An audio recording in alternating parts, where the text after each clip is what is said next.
For the first time ever, Western Massachusetts Regional Women's Correctional Center opened its doors to a television crew. This is our house. You're a visitor. Giving incredible access to this uniquely female space. Can you back up for me, please? That is home to some of America's most dangerous women. All I could see is my whole hand filled with blood. Girl got her ass beat. When someone swings first, win the fight. Charged with everything from drug trafficking, armed robbery, gang violence, and even murder.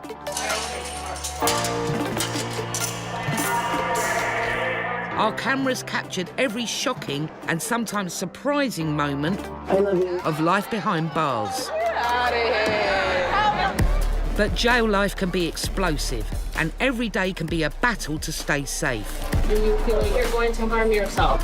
Oh my God. When good girls go bad, anything can happen. This is fucking... Oh my God, I'm gonna break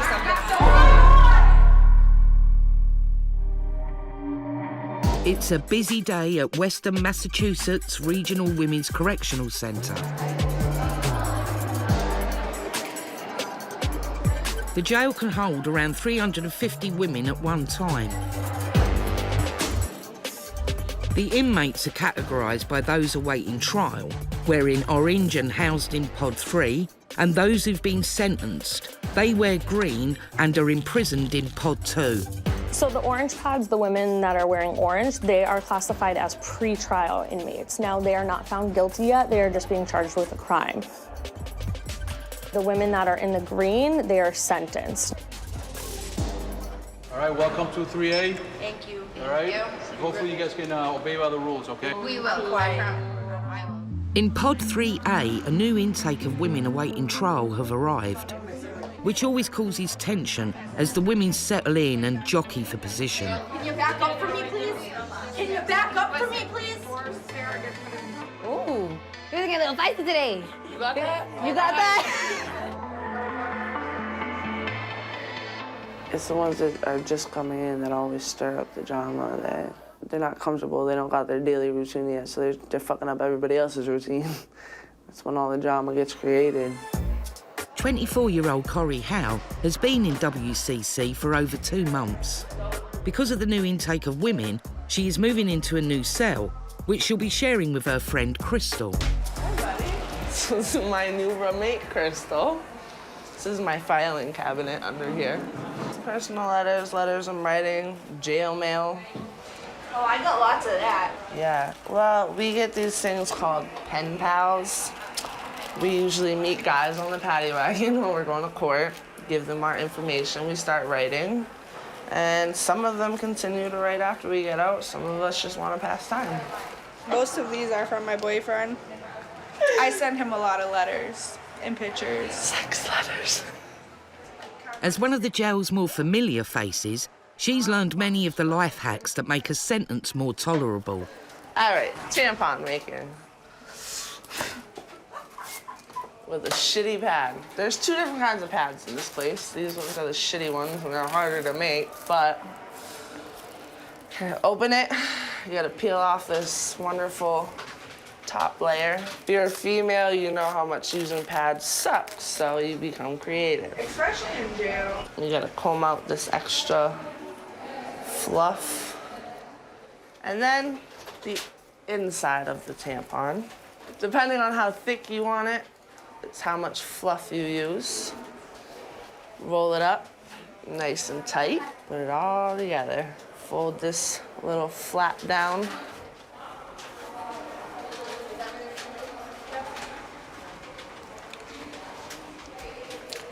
Roll it. Tie it in a knot so it doesn't come undone. And voila, you have a tampon with your little pull string. One of the first things I learned how to do when I came to jail, and thank God, because pads suck.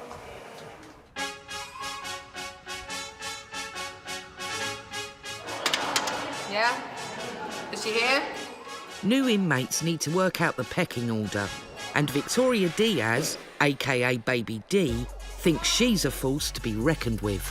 Is she coming? There's like a good handful of girls that's like, everybody wants to talk to us. Everybody wants to like know what we're doing. Me, Nia, Iris, my roommate. This is our pod. And they see how I walk around, my head high. I'm not scared of nobody. They can see that in me. So I come off as intimidating to a lot of the females. Take me with you. I'm not gonna like fix the way I walk and the way I talk to accommodate somebody else because they feel intimidated by the way that I am. This is just the way that I am. If you don't like it, then get the fuck from around me. I don't know what to tell you. As a dominant clique, Baby D and friends are not interested in integrating with new inmates. They show their prowess by making a cake, whilst a group of new girls watch on. Happy birthday to you. Happy birthday, dear Nia. Happy birthday to you.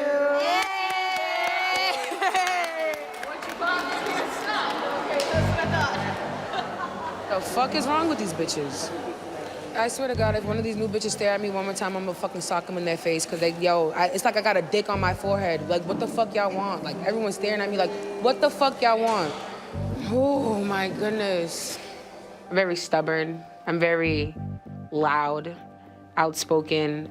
I don't know who the fuck these bitches think they are. I could be nice, but if I don't like you, I'm rude as hell. You still staring at me, bitch. Very violent, yep. The fuck? Impulsive. No one ever gotta be scared to get their ass whooped, and that's on dead dogs. We all need some fucking value up in this bitch. You said what? What? I try to work on the whole violent part, but you gotta do what you gotta do. I can't stand these bitches, man. Any of y'all, y'all just be grilling me. I don't know what the fuck it is, but y'all be grilling me like I got something on my forehead that y'all want. The cake's on the table, not on my forehead. Just don't do it again. Nothing. The fuck? Got your track shoes on, but what you running from? See, I know where you going and where you coming from. There's immaturity showing, it's just a baby in you. For 21-year-old Victoria Diaz, gangster life and its occupational hazard of prison is in the blood. Her mother was a well-known drug dealer who gave birth to Victoria in prison. Who knew that you was in the sports like that? Ball players, because they all players. Everyone knows my mother. And my mom's name's tattooed on my arm. So they're like, oh, Wanda's your mom? Everybody knows not to fuck with me. Can't tell you back the love that I give you, looking like a whole CO, girl. Tokyo? You know what she look like? A whole inmate. Oh, and a carrot. I try to be good. Since I turned 21, I've been trying to be good. But people be trying me. I give them like 2 tries. Cause I don't like being tested. There ain't even running water in the hole. I have a twin. But my twin was stillborn and my twin was gonna be named Crystal. That's why my middle name is Crystal. So I blame everything on Crystal. It's not Victoria, it was Crystal. Victoria is awaiting trial for breaking and entering and assault and battery. She attacked her ex, who was allegedly cheating with her best friend.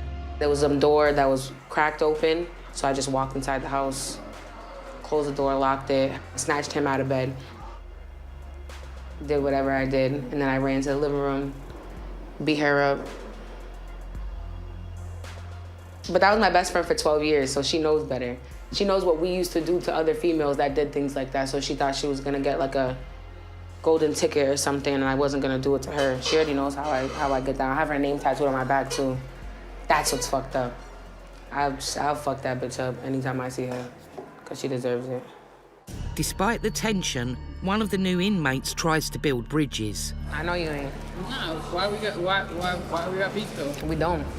I don't see why the attitude is. Because you just stare. Like me too. I raised, so I'm just, I don't like that shit. I get stared at by the COs all day. I don't want y'all staring at me. And it's not just you. You took it upon yourself to come sit here and try to settle something that is not even there. Okay, I just say it was directing in that direction. That whole table, yeah. She sat down with me and Katie, like, oh, I don't know what your beef is. Like, no, the beef that you think there is, it's in your head. You want there to be beef, but you're not gonna win this. Like, she was just trying way too hard to fit in, and she didn't fit in. Okay. Don't put your hand over this food here. What are you doing? So it doesn't matter. Go around, and don't go behind me either. I'm not dapping you up. What's wrong with you? Really? I told you when I first got here, I don't dap people up. Go ahead. She do that, I don't do that. What's up? Go ahead. Nothing? No. If I see Iris or if I see somebody, like, I'll dap them up, you know what I'm saying? It's like a greeting without having to say words, but I don't know you. I don't know you. I'm not gonna touch your hand. I'm not gonna give you no fist pounder. I'm not gonna do any of that. She went like this, and then she went like this, and I just like, I'm like, no, I can't. Halters. They want you up in medical. 26 years old and 8 months pregnant Vanessa, like many of the women who come through the doors of the Western Massachusetts Regional Women's Correctional Centre, is battling a heroin addiction. I know that a lot of people just judge me off the rip when it comes to drugs and me being pregnant, but I tell them too, until you walk the day in my shoes or until you actually have experienced it, please don't say anything. Or I just tell people don't even touch subject on that because that's not fair because you're just judging off of what you heard. In the US, around 10% of the female prison population is thought to be pregnant, and midwives from the local hospital regularly visit the jail to examine the pregnant inmates.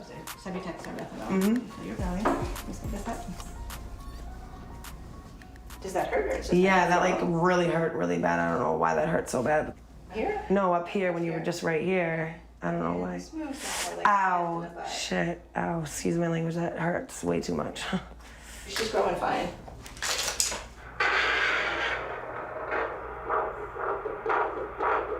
So at Bay State, they don't like to do it before 37 weeks, but you won't be here by 37 weeks.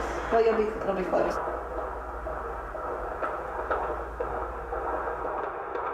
It's like 140s. Sounds great. Nice and strong, nice and regular. Good. All right. Did you get things for labor pain with your other births? Yes, my second one I didn't because I went all natural because I jumped from 4.5 centimeters to 9.5 centimeters in a half an hour. But my first one I did, I got epidural, and this one I plan on every intention on epidural again. I never want to have a natural labor in my life. That is too painful for me. All right, let's go talk to them. This will be Vanessa's third child. And when you were pregnant in 2013 was your first pregnancy? No, it wasn't my first pregnancy, but it was my first live birth that I given birth to. How far did you go to term? Yeah, Okay. I had her 5 days early, but that's full term. How much did that baby weigh? 7 pounds, 14 ounces. Oh, that's a good size. Yeah. First baby, boy or girl? Girl. She's adopted. Okay. And then your next pregnancy? It was a girl, vaginal, normal, full term. And where is she? She is in, right now she's in foster care. Me losing my kids was probably one of my darkest moments as well. Because to me, I feel like it's not just you physically being there, I feel like it's your mind being there as well. Or like just even like I said, like doing an open adoption. That killed me the most, but like I did what I thought was okay. Like the people that she's with, they love her. They'll do anything for her. And I'm grateful for that. I couldn't ask for anything more. My youngest, she's in foster care. I didn't want these things for my kids. Obviously, I want my kids. It's just, that's what addiction does to you. Go ahead. Vanessa, like all new inmates, must spend at least 5 days in the orientation unit. Most of the ladies, about 85 to 90%, using drugs heavily. It's pretty much detoxing unit. They go through the detox while in here. If they need longer than 5 days, they're gonna stay here longer. They're very needy and they're not feeling good. It's like flu-like symptoms and they have a lot of vomiting and diarrhea. So they constantly need more clothing, they constantly need this and that. And it takes them a little bit to get it out of their system. And that's what we call detoxing. We've had a lot of pregnant women in and out of here before. Unfortunately, if they are heavy drug users and then they give birth to the baby, from what I hear, it is not a pleasant sight to see. The baby can have everything from, they could be shaking, crying all the time. There's just so many different medical issues that come about when a baby is detoxing, and it is really sad. It's a really sad thing to see. No, the one that I was told to mix together, right, is the paternity oil. Okay. I know for me, being pregnant with the belly and all, it worked for me. My one worry is having the baby here in jail. Because my daughter, unfortunately, she would be detoxing from the Subutex, because that's the medication that I'm on. I wouldn't be able to stay there and comfort her. Nothing. I would be there for the first 2 to 3 days, that's it. And they would bring me right back here. For both my daughters, my other daughters that I had, they were both born addicted to drugs. One of them, unfortunately, my first one, she was born addicted to heroin. Oh, I know what people say, and I know what they see. They see somebody that either A, doesn't care, B, is just a junkie, or C, the famous thing, oh, you care more about the drugs than you do your kid, or why couldn't you just stop?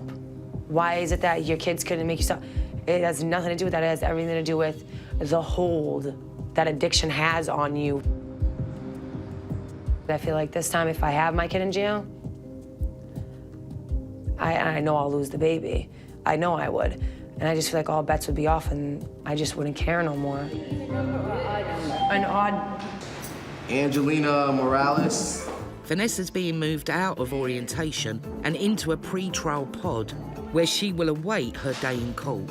I've been to jail more than 5 times since I was 22. The reason why I'm here today is because they call it a violation of probation. 3B? Yes, 3B, Mom, come on.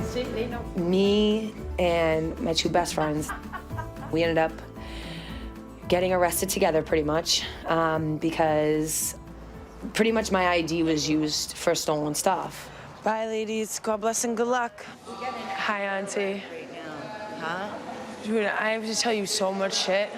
Your sister arrested me. Who? Your sister. My sister? Dude, Vanessa's best friend, Kimberly, who committed the crime with her, is also in pod 3B. Okay. What, dude? Oh, yes, yes. I'm so happy. And luckily for her, they'll also be sharing a cell. Right. Hi, Auntie. Dude, I miss you so much, I was crying. This is my best friend.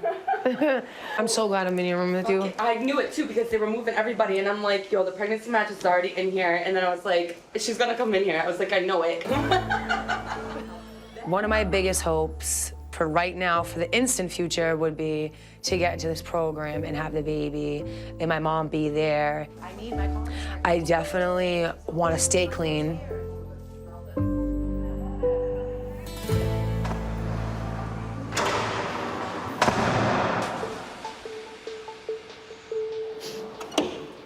Oh my God. Crystal Lugo has been in WCC for the last 8 months.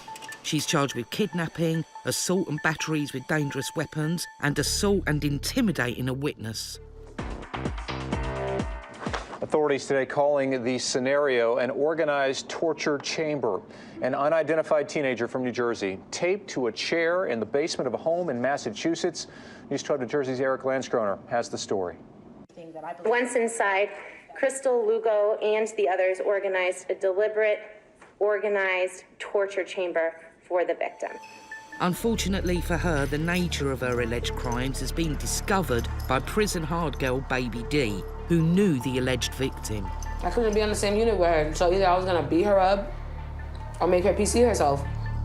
It was determined by the supervisors that Crystal Lugo's information got out to the other inmates. I don't think Lugo was requesting to come on protective custody, but I think it was by the supervisor decided to be everyone's best interest to get her off the unit.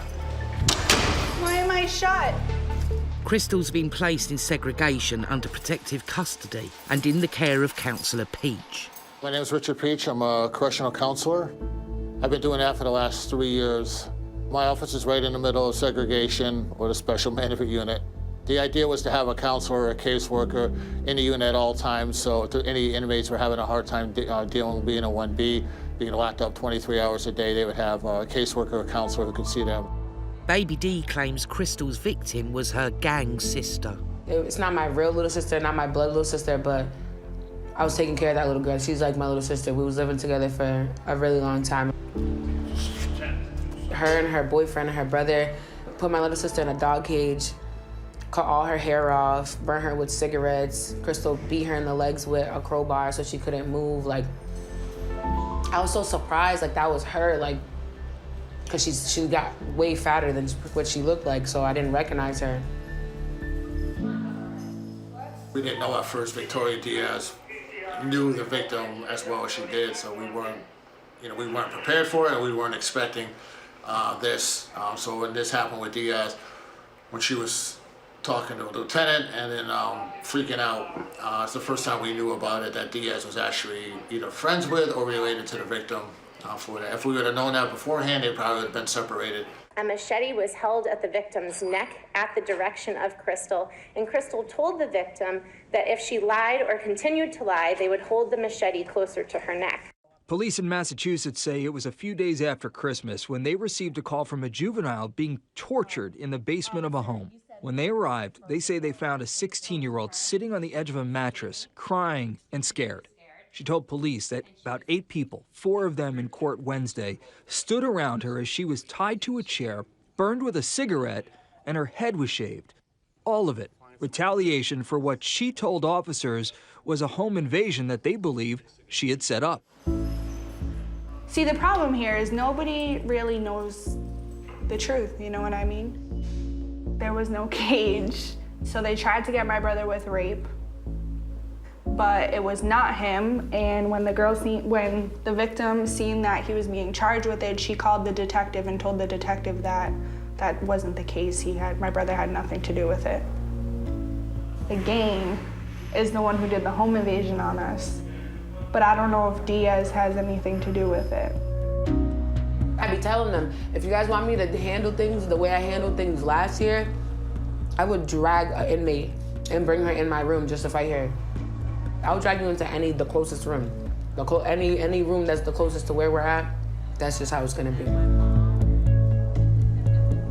Victoria just responds to everything with violence. Just doesn't have a lot of great coping skills, and she hasn't been taught a lot of great coping skills. Like I said, she grew up in houses and gangs and just not a lot of opportunities. Personally, I think that they should move her because I've been here for 8 months and haven't had a single issue. We did get along. She would ask me questions. I'd tell her, we've talked a couple times. This just all came out of nowhere. Oh, sorry, wrong door. Close the door, please. Crystal's troubles are bigger than Baby D. In retaliation for the alleged crimes, a hit's been ordered on her by a local gang known as the Kilby Street Gang, of which Baby D is supposedly a member. Rumour is 2 members are deliberately trying to get arrested in order to get sent to the prison to carry out the revenge attack. Kilby's a gang from Worcester, and they got a price on her head because she's snitching on two of our guys or whatever. So there was 2 girls coming in, and they was gonna beat her up or whatever for a price or whatever. I'll do that shit for free. I don't need no money for that. I will beat you up. I'll $150 your face, like cut them straight across their face to make them look different. They ain't gonna look the same after I'm done. So I stomp you out. I don't jump people though. If I'm getting jumped though, obviously we're gonna come back with more females, but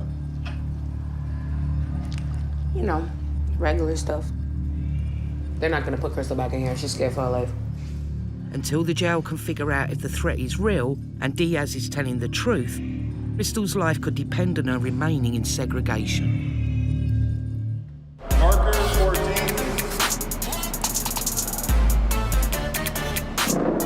In the Western Massachusetts Regional Women's Correctional Center, it's the inmates' favourite day of the week, Commissary Day. So Commissary Day is Tuesday. I guess they call it around the jail, Turn Up Tuesday. When Commissary comes, it is a bit of a chaotic day, to say the least. Inmates in the jail can order extras like sweets, snacks and toiletries, as long as they have money in their account. One of the inmates, India, seemingly something of an entrepreneur, has spotted an opportunity to turn a profit from her prison stay. Buying up lots of commissary, she sells it to the other inmates, often at double or even triple the price. This store running is against the rules, and the officers are always looking to crack down on this scam. She could get up to 10 days in the hole if caught. You want to see my stash? It's down here. I'm not supposed to say this. I might go to jail, in jail. So I have a store.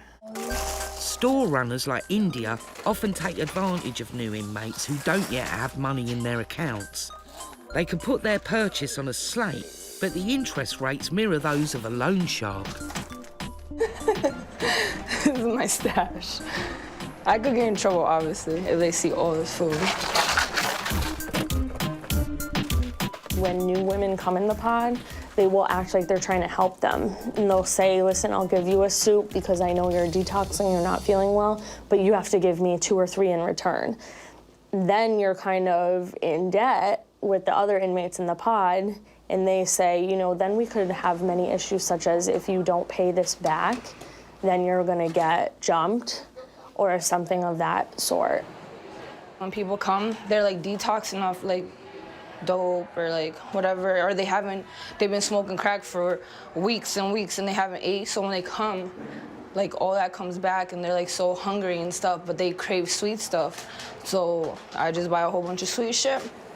Addicts crave sugar because it has a similar feel-good effect on the brain to drugs and alcohol. And it's just like I'm used to doing this. I don't know, like, just like with the shit that I've done all my life, but it's a hustle. It's a hustle in jail. Yeah, we got charged with trafficking. Trafficking of heroin and trafficking of cocaine. There's really no difference between what I do in and out of jail. That's bad. I mean, it's food right now, so that's good. But that's bad. That's bad. That means I haven't learned shit, huh? No, I don't know. It's the same thing. It's really the same thing. It's the same exact thing. In pre-trial 3B, 8 months pregnant heroin addict Vanessa's only chance to get out of jail before her due date and to keep her child is to get onto a residential drug treatment program. A long-term residential program is somewhere that we actually help the women apply to, so that is a large part of my job as a caseworker. If they're willing to change and they want to stay clean and sober when they are released from jail, we will help them, you know, with all the paperwork and do the referrals. There are programs for women who have just given birth, dealing with postpartum. There are programs for families, so women are able to take their children with them and be housed there. So there's so many different kinds of programs that we work with the women. I'm filling out an inmate request form because you have to fill one of these out in order to like see medical or to see a sick call if you need like something for like the bathroom or you're nauseous or anything like that, or to see a counselor. Hey, I'm a meeting with you? Yeah. Great minds think alike. I have court on Thursday and I'm trying to get into a program and my counselor can help me and she can make phone calls with me. Yes, I have a life coach. Her name's Lisa. Okay. She might have a program for me this Thursday because I need to get into a program by Thursday, especially because I'm pregnant and I'm due next month. Hi, is this Lisa? It is. Hi, Lisa. This is Liz Davis. I'm a correctional counselor assigned to Vanessa Wouters. Hi. Hi, Lisa. So I talked to my mom and she told me that you supposedly might have a program for me for Thursday. Yes, I'm looking into it now. I actually emailed Dan Ford this morning because I just want confirmation that, you know, if you're getting out, if that's, you know. Oh yeah, because Judge Cal said if I have a concrete plan and a way to get there, that he quote unquote will entertain it and he will definitely for sure do it on this date. Okay, I put all this effort into getting you a program. You can't do what you did to me last time. I won't. Okay. I promise. I will get to that today and I'll call you later on today. Okay, that sounds great. Thank you so much. Thank you, Lisa. Let me know about everything else if you can. Thank you. You're welcome. All right. Have a good one. Oh, yeah, you're covering the break. Yeah, so. I'll be right out. All right. Thank you. Okay, you're welcome. One of my biggest hopes, be able to maintain life on life terms clean. America. And just to be able to sit there and be like, yeah, it's been hard, it's been hell, but I'm finally doing it. Vanessa's best friend Kimberly, who's currently sharing a cell with her, is there for moral support. Hey, I'm so happy I've been here with my best friend. That's my best friend from the street. But I'm just glad, like I said, that I'm in here with her. Because she's definitely one person that can keep me out of my own mind. So Thursday. Thursday.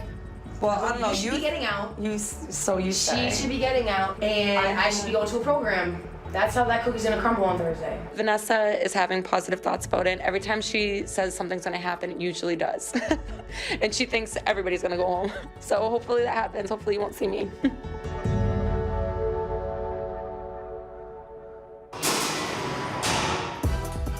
Crystal Lugo has been moved into segregation for her own safety. Inmate Victoria Diaz has claimed a retaliatory hit has been placed upon Crystal by the Kilby Street gang, of which Diaz is allegedly a member. Councillor Peach, who is in charge of segregation, has received a letter from Crystal. Ms. Lugo is appealing her being placed on protective custody status. She believes that she should not have been moved. It should have been the other inmate.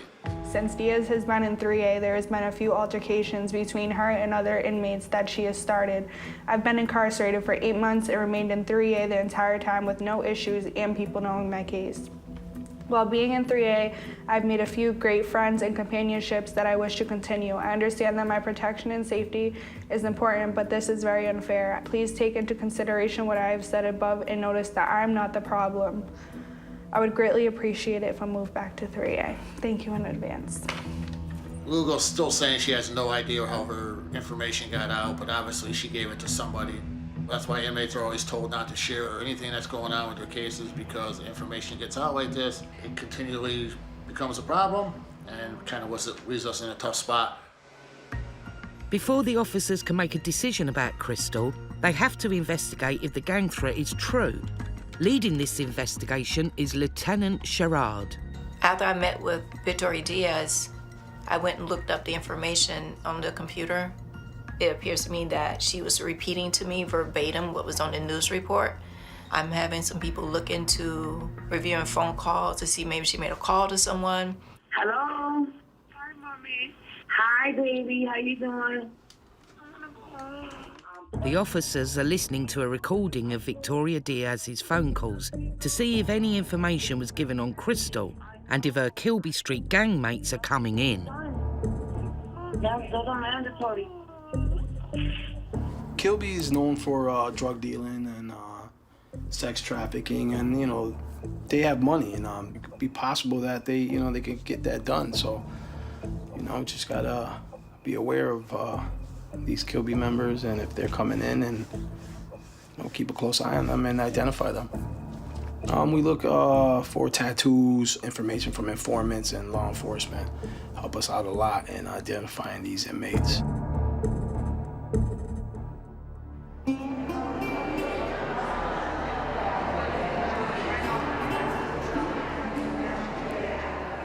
Eight months pregnant Vanessa needs to get on a drug treatment program before she gives birth.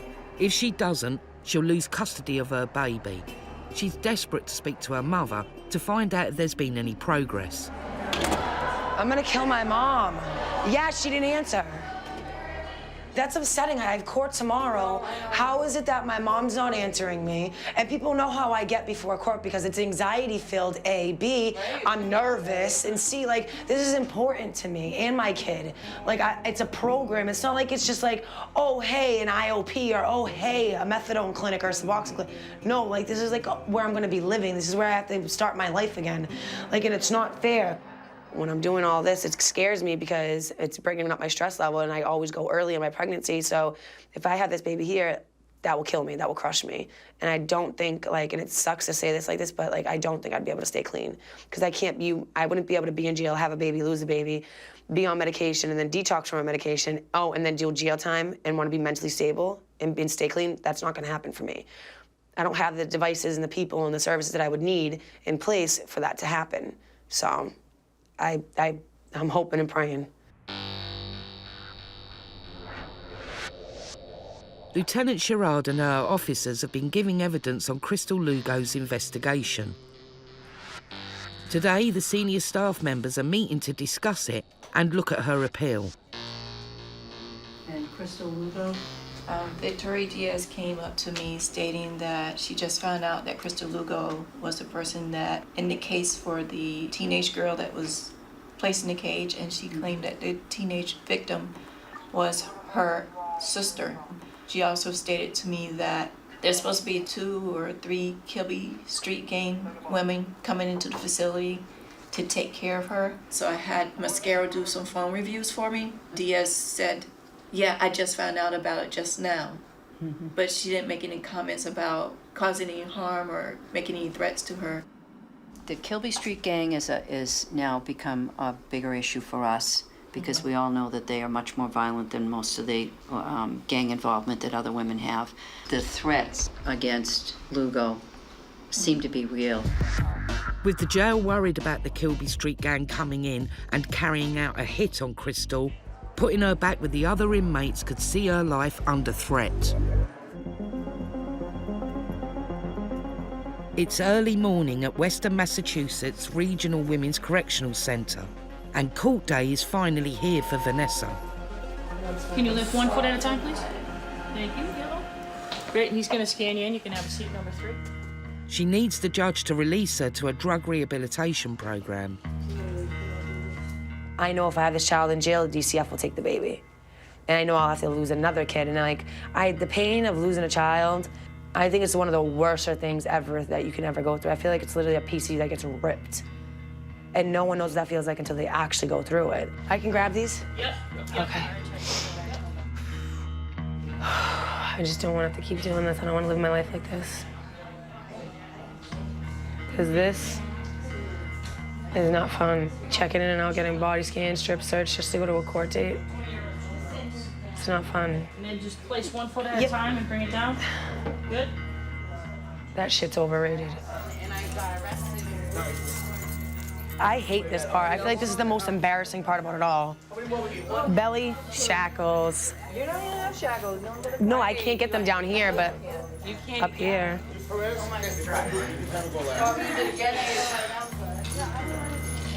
Okay. Yeah, you sit next to me. That's fine. Kimmy's gonna sit next to me too. Both of y'all. Here we go.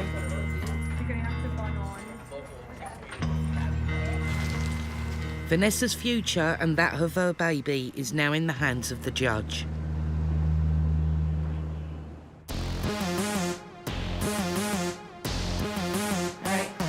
With a decision made on Crystal's future, Councillor Peach and Lieutenant Sherrard call her in to talk it over. Come on in, Miss Lugo. No, I can stand. So, we did go over the information that we received, and at this point, we deemed that our initial placement of you here on protected custody is where we're going to keep you for this week. We do believe and that the information received is very credible and the threat is very real. We're doing more investigation, that some Kilby Street gang members are coming here and that there's a price on your head regarding the victim in your case that you're being accused of. We're going to review you again next week. I don't even want to get out now. I know this is a lot. It is unfortunate.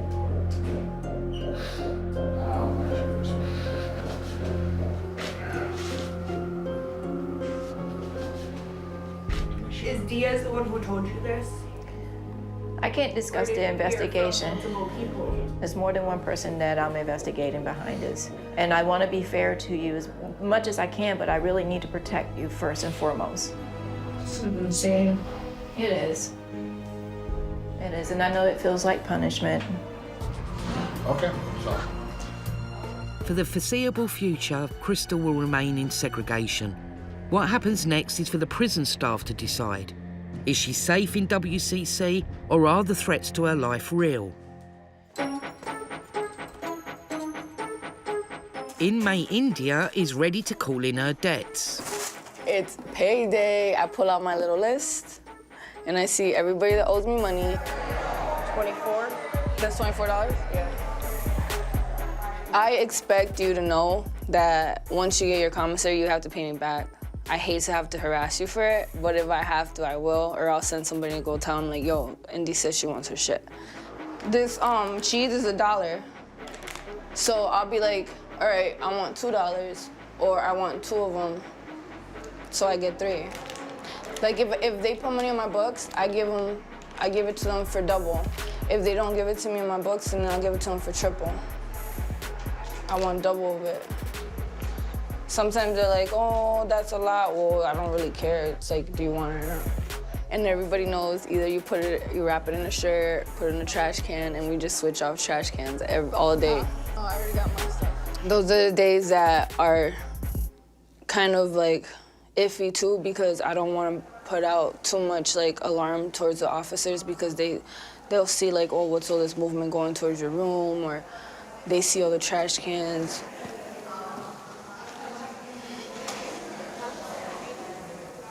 That's why I try to like only deal with people that I know are discreet about it. Like if I know they're gonna be like too loud or too showy about it, I just won't deal with them. I'll be like, I don't know what you're talking about.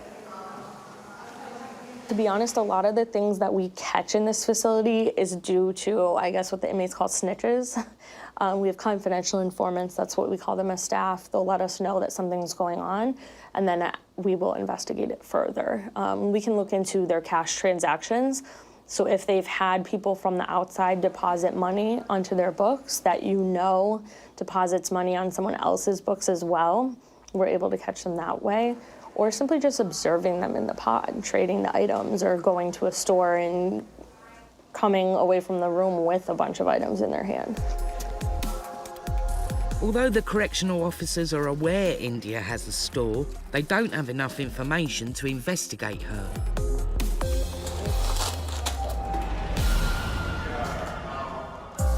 It's the end of the day, and the court intakes and returnees have arrived back at the jail. All right, ladies, head to this left. Head to left.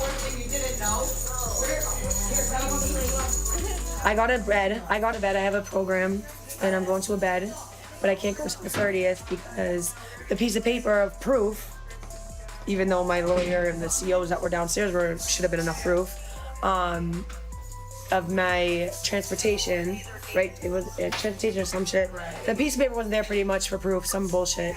And so I have to wait till the 30th when my lawyer gets back from vacation to be able to go to the program. When I got out of court, I was so upset because I could have had my bed, been at my bed. I should be in my bed right now, and I'm not. I'm antsy because I said that it was in the making, that it's all fine. I have the bed, I have this, I have that, everything set up, but I just don't have the paperwork yet. And that's what the judge wants, is the paper documentation stating that it's all solid concrete. If nothing works out by the 30th, and I have to have the baby in jail, it's gonna be probably one of the worst things that happened in my life. In their old shared cell, Crystal's cellmate Corrie has received news about her absent friend. So this letter's from my old roommate, Crystal. She said, Corey, so I just met with Lieutenant Sherrard and I have to stay in here longer. I guess I'm really not safe. So she's investigating multiple people. The Kilby Street gang put a hit out on me. People are coming to jail to get me or are already here. I can't even believe this. I'm so scared to get out of jail now. To know that I have to watch my back at all times and that there's a hit out on me is terrifying. I miss you and her so much. I can't stop crying about this. I just want to collapse in you guys' arms right now. I feel like my whole world just came crashing down. I wish you were still over here.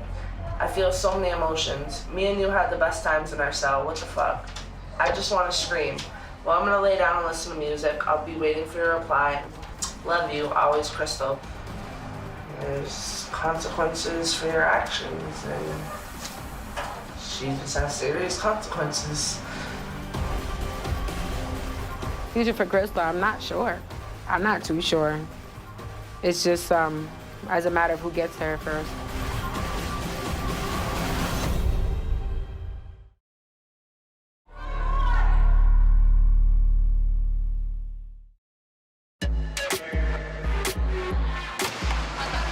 Victoria Diaz, known as Baby D, likes to throw her weight around in pre-trial Pod 3A. I'm very loud, outspoken, very violent, yep, impulsive.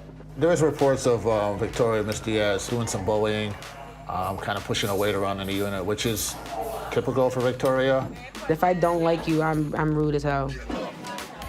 She has already forced one inmate into protective custody, and tensions are rising with some of the new inmates who are challenging her authority. Because in the new girls, they don't know where to sit. They try to sit at your table and you have to tell them to get up. These new girls don't know where they're going. When we get a new shipment of zombies. But when they come in, we constantly have to tell them, like, and they need to settle down, sit down somewhere. When they come, they have to, like, to sit back and observe, like, see who's top dog here, see who's running things. We were laughing at you, not with you. Oh, here come the cutties.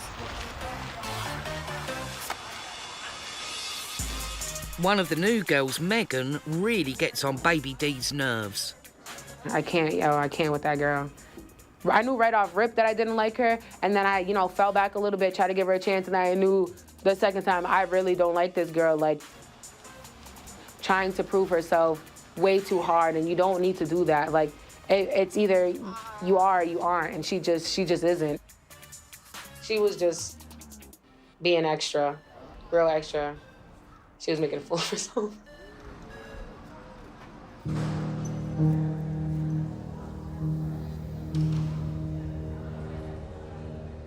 Tensions are continuing to rise between Baby D's crew and a group of new inmates, including Megan.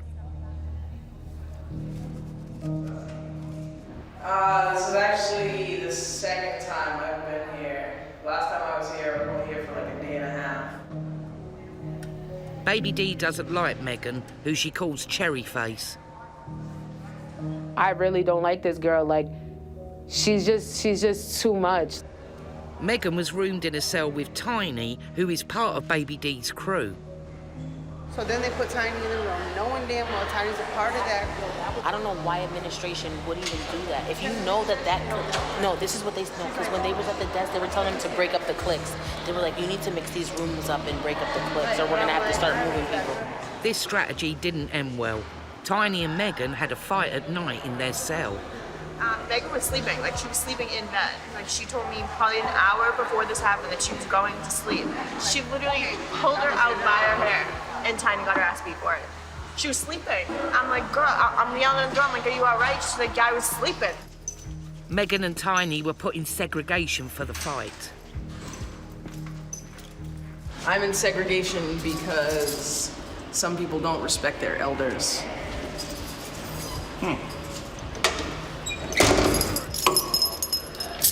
And when someone swings first, win the fight.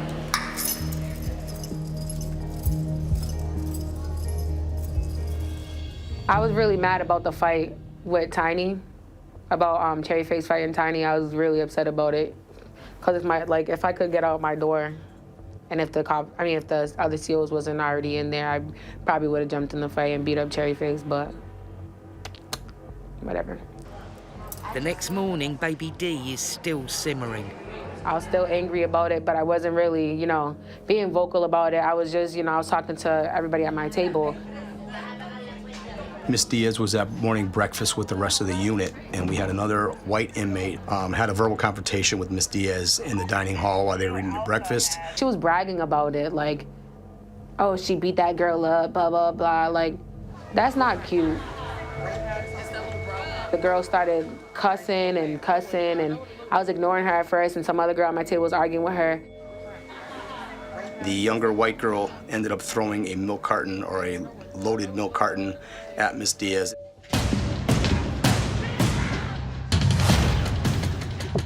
I blacked out. I stood up, she stood up, and I don't know. They asked me who threw the first punch, I probably did. I don't know. She was smaller than me. She was like, my whole head space smaller than me, but we fought. Miss Diaz is a pretty large girl, and she seems to be carrying a lot of weight in the unit. A fight did ensue, and it did look like that Miss Diaz kind of got the better of her.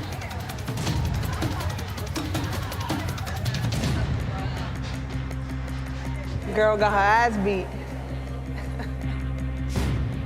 Talking shit.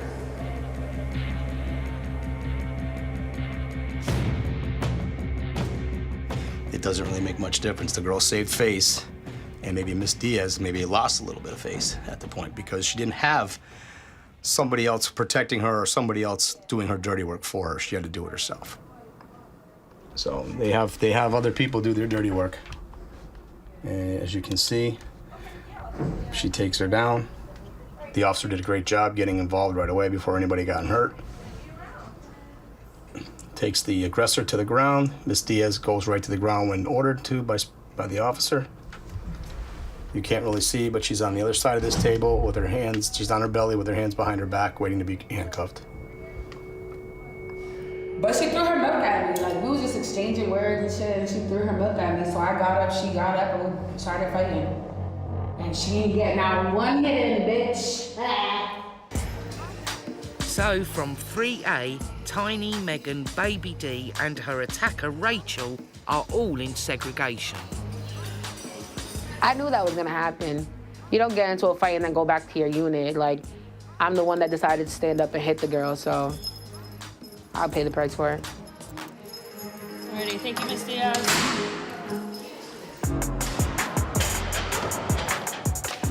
Here in pre-trial pod 3B, the inmates have been repeatedly breaking the rules, and Senior Officer Captain Pitts has come to read the Riot Act.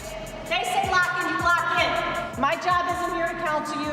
My job isn't here to be your friend. My job is to make sure that you are safe while you are in our custody. Your job is to self-reflect. Why am I here? And what poor choices did I make to get me here? Thinking that this is your house, because I'm gonna tell you right now, this is our house. You're a visitor. You are a visitor. You don't run anything here. We run it. This is it. This is your last shot. But right now you have 60 seconds to lock in. Let's go. Due to this bad behaviour, the inmates will remain on lockdown as a punishment. They'll have to stay in their cells for more than 22 hours a day until further notice. Yesterday, I guess they said that we locked in too slow. So now we're locked down again when we just came off a 4-day lock.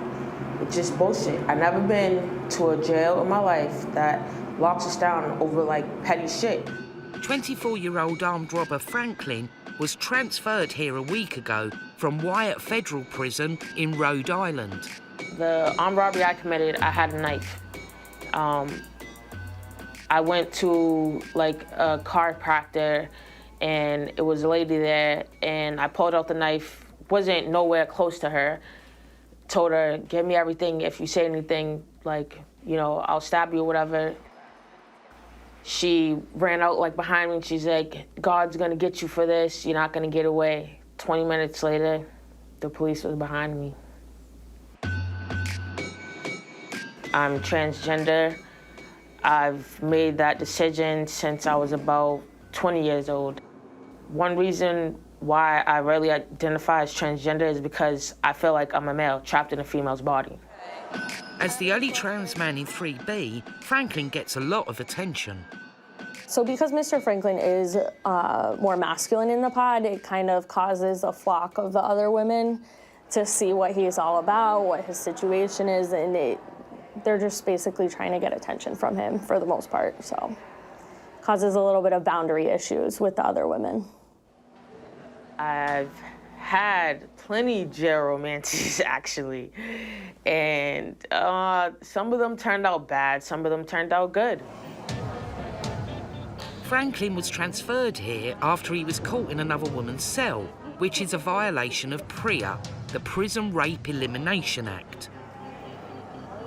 So PREA is a federal law that was developed to prevent sexual assault with prisoners in facilities like ours.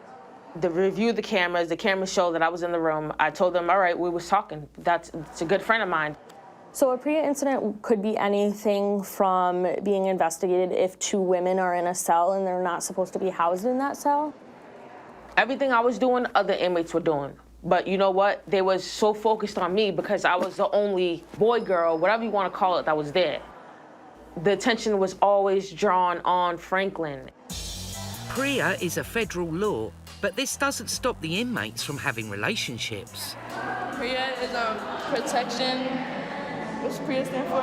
Protection rape, prison rape action something. Elimination Act. Yeah, Prison Rape Elimination Act. But nobody raped me, so. It was willing. Can't rape the willing. A lot of the women, if they do claim to be in a relationship and they say, you know, that it was consensual on both sides, it is still against our policy, and that is still a situation that involves PREA. So we do not allow any relationships in our facility. We just like to keep boundaries and to prevent any assault or harassment from happening. Most of them are gay for the stay. They come in here, they're gay. At the gate, they leave right at the gate. They go right back to a regular dude. Like when you're in a relationship and you're biding your time with another woman, they call it catching wreck, just like you go have wreck time. So that's what they call it. That's the slang word for it. Now with Franklin being in there, there's so many girls that are on him, he likes to be called him, that are on him that you just stand back. He's a little player. There's a difference between loyalty and faithfulness. That's two different things. I'm loyal, but I'm not faithful. Okay, see? How can you be loyal if you're not faithful? Yeah. Because there's a fine line in between. I'm gonna fuck whatever bitch I wanna fuck with, bro. That's it. This is what he just said. That's not being loyal. She can have a wife and have and a couple side bitches. Okay. That's how my husband is. Exactly. Right?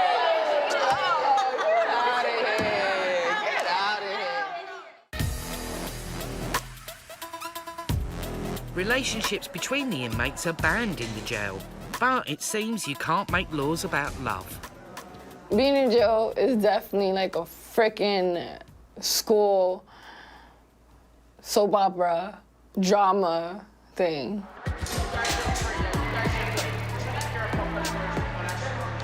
So in 3B, there's a few people that like me, but there's only a couple that was arguing back and forth over me.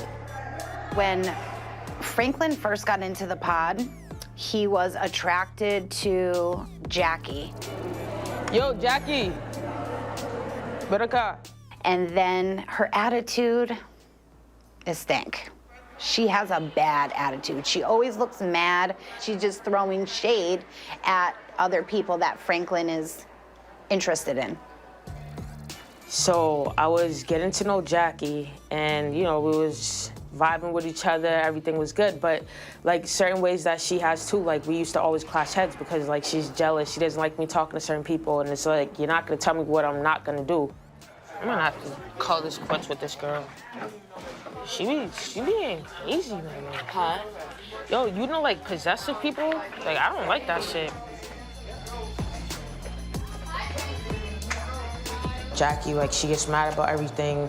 She always wants to argue. Like, I'm not with all that shit. So that's why I kind of fell back from her. And then Franklin started gravitating towards India. Yo, you bugging. Nah, I'm on the low right now. I ain't trying to, I gotta chill. Meliza Rojas, now her nickname is India, Miss Rojas.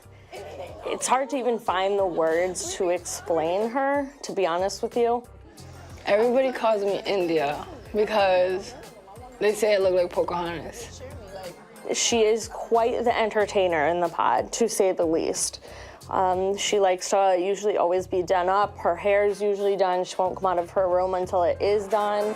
Jailhouse curls. India is, she's chippery. She's a cutie, so she knows she looks good. She, you know, shakes her butt up the stairs, whips her hair. She's cute, she's attractive. All my friends describe me as crazy, out of control. She's stubborn, or like, they think I'm a bitch sometimes and I'm bougie. I'm not. India, I kind of did like India when I first got here, but seeing the way she carries herself and seeing the way she acts is a turnoff to me. I'ma play it cool. Yeah, I love you, baby. You know I love you. All right, between me and Franklin, there is no romance. It's a jail thing, you know what I'm saying? Like, I don't think it's like a real romance. Partner? And I'm not going to the hole for PREA. Yeah, that's like 30 days, and that's crazy. Like, no, that's not worth it. It doesn't look like things are going anywhere for Franklin with Jackie or India. So for now, there's no jail romance in 3B.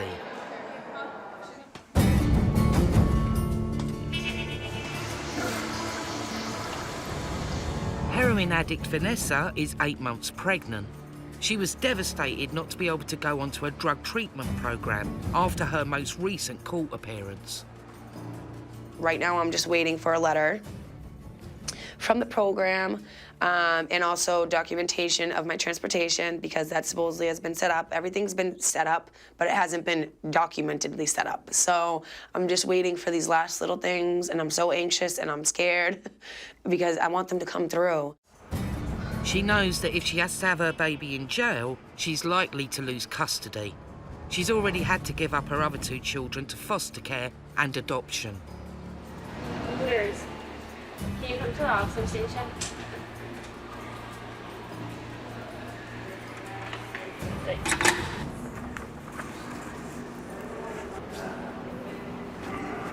Hi, Vanessa. So, what did I do? Oh, what happened? Good news. The program sent over the verification letter. Oh, I So would hug you, but I don't want to get jumped. Yeah, I did call the intake coordinator, Sharina, because I was wondering about this part where it says upon release, and she said that they're holding it for your court date. Okay. That's your confirmation letter. It's for real. I said it was for her. Yeah. Thank you So I'll let her so know. much. You're welcome. Vanessa has her official confirmation, but she can't leave until her court date in a week's time. I can have the baby there. Definitely bring my kid home with me. Be able to be a mom. Instead of just having the title, actually handle the title and do the title. I love her, I do. I'm excited. I did want to cry when I first got it, but I don't cry in front of people, so it's like kind of hard. But at the same time, it's just like I thanked God so much. Like I was just in my room, like the minute I got it, when I was putting it away, and I was like, thank you, God. Like thank you, God, so much for this opportunity. I just actually can't wait to start doing it. That's the point where it's just like, I'm tired. I'm tired of this damn jail. I'm tired of being around these same freaking people. It's to the point where I'm just like, just get me out of here. Just get me to this program. So I'm wicked excited and I'm grateful too. 25-year-old India is awaiting trial for drug trafficking. She has 2 children who she hasn't seen in 6 months. I gave temporary guardianship to my mom because I knew I was gonna go to jail. And it was a good thing I did because they would have took my kids away, and I did not want to put them through that. Many of the women's children are being looked after by family members. Otherwise, they could be taken into care by the Department of Children and Families, known as DCF. I haven't seen them in 6 months. It's been a long time. India's mother looks after her 2 kids, and she wants her to bring them for a visit. At least the way your mother looks fucked up. I'm scared to have more kids because I'm fucked up. If I have more kids, my mom's not gonna take more kids. My mom's gonna be like, are you fucking, she told me, she always tells me when I get a boyfriend, she's like, you better get a surgery done or something because I'm not taking care of no more kids, I'm too old. My dad is taking care of my baby. I know. And he's 62. My mom had my son when he turned 1, she took him. They had my kids for a while because I got locked up in 2014. Okay, but so she's been raising them. Right. I don't like bringing them here. It's not a place where I want them to see me. I'm scared. I'm gonna see, I'm gonna be like, listen, just bring at least one of them. Bring my oldest. And India knows what it's like to visit a parent in jail. I think when I was like 6, my mom went to jail for trafficking. I didn't know what was gonna happen, where she was. I think we went to visit her a couple times, but my father wasn't really against it. Cause I remember it wasn't like here we have contact visits. I remember it had a glass. I try to tell myself I'm not, but I'm definitely like my mother. I always I'm not gonna be like her when I grow up, or I'm gonna be different, but no, I'm definitely like my mother. I learned to accept it, yup, everything. Her mother has agreed to bring India's daughter to visit her in a week's time. I know it's gonna be very emotional. I'm gonna cry as soon as I see her. I'm not gonna be able to help it. I wanna cry now just thinking about it, oh my God. It makes me so happy. So yeah, it's gonna be a very emotional day for me. I'm excited though. Can't wait.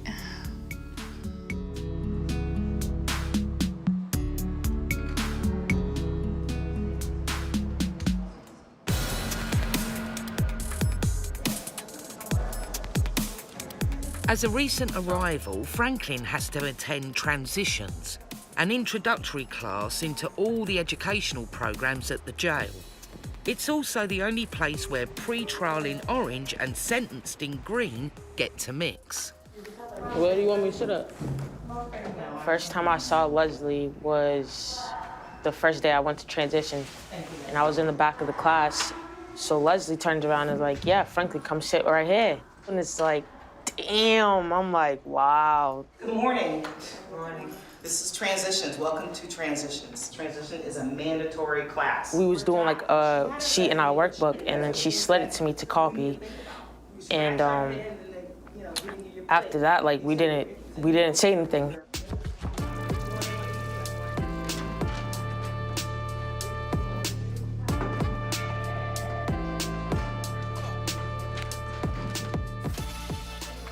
When we left, I had let the door slam behind me because I didn't know she was behind me, and I turned around, I was like, oh, my fault, and she's like, yeah, it is your fault. My fault. It is your fault. I was like, all right, let me see where this goes with this shorty. After Franklin went to transitions, he met another girl, Leslie, and he likes her. That's the one he's most interested in. Yo, she is, yo! I said that to her yesterday. I was like, yo. Damn, that shit, yo, I'm getting in every class she goes to, we're getting in the same classes. Yeah. She's cute. That's my type of shorty right there. If she was on this unit, I wouldn't deal with nobody.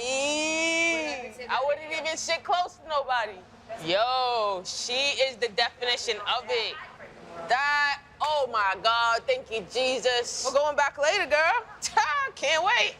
I'm like, beep, pew. Be the first one in class. I'm gonna be the first one in class. Yup, I'm gonna be the first one in fucking class today, I tell you.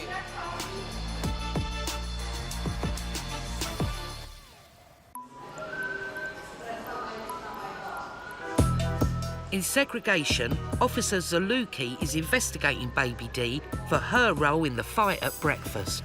We're gonna do your investigation, okay? Victoria Diaz will have a lot to say, I'm sure, to incriminate the other one and not herself.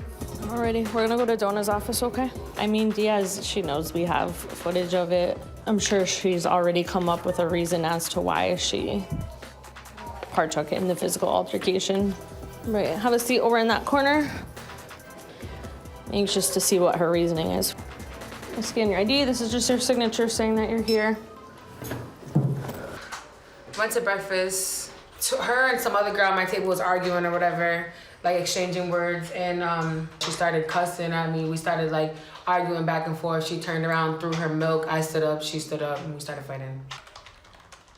I will say this, you know how childish all this sounds. Yeah. You know you are all grown women. That's why I left her alone. I left it alone, but she threw her milk at me. Like, as long as you don't throw nothing at me or like try to hit me, I'm not gonna try to fight you. She threw something at me. I was gonna leave it just as words, but she wanted to go ahead and start throwing stuff at me, so I got up. And it was just punches. Was there any scratching or kicking? No, I don't got nothing. Okay. I don't gotta check her if she got me. I don't know. I just punched her. She really didn't get anything in though. I'm all set for right now. So that one was good because we got to at least get to the bottom a little bit. Diaz seems to always have a problem with someone coming in there. She seems to be the root of a lot of issues. And she wants to run kind of what goes on in there, which we obviously will not let happen. As well as trying to intimidate the new arrivals, Baby D had previously forced inmate Crystal Lugo into segregation for her own protection. I'm here in protective custody to stay away from Diaz, and now she's here. She's in cell 20. Crystal was forced into segregation when the jail became concerned that a hit may have been taken out on her by a notorious street gang of which Baby D is allegedly a part of. A hit means exactly what it sounds like, I guess. Like, if they put out a hit on somebody, you're either, well, since she's in jail, obviously she can't get killed in jail, you know what I mean? But she was gonna get beat up to a point of, well, till the COs came and saved her. Crystal is facing a number of different charges. Kidnapping, and 3 assault and batteries with dangerous weapons, assault and intimidation of a witness. Authorities today calling the scenario an organized torture chamber. An unidentified teenager from New Jersey taped to a chair in the basement of a home in Massachusetts. A machete was held at the victim's neck at the direction of Crystal, and Crystal told the victim that if she lied or continued to lie, they would hold the machete closer to her neck. She told police that about 8 people, 4 of them in court Wednesday, stood around her as she was tied to a chair, burned with a cigarette, and her head was shaved. All of it retaliation for what she told officers was a home invasion that they believe she had set up. Crystal, her charges are against my little sister. I can't be around her. They could have moved her, they could have moved Crystal to 3B or something like that. But they caught wind about a couple girls from my city, a couple girls from, like, you know, the game that I'm in or whatever, that they're gonna come down here. They have a price on her head. So they told her about it. And either they made her come here or she asked to be in here. Baby D has told the jail that Crystal's alleged victim was her gang sister. She burnt cigarettes on her and cut her hair off because she thought my sister sent boys to her house and like set her up, but my sister was only 15, she didn't do that. It was her friend that did that. Her friend did it and her friend left her there. So since they couldn't get to my sister's friend, Crystal held my sister hostage and did all that crazy shit. The gang is the one who did the home invasion on us, but I don't know if Diaz has anything to do with it.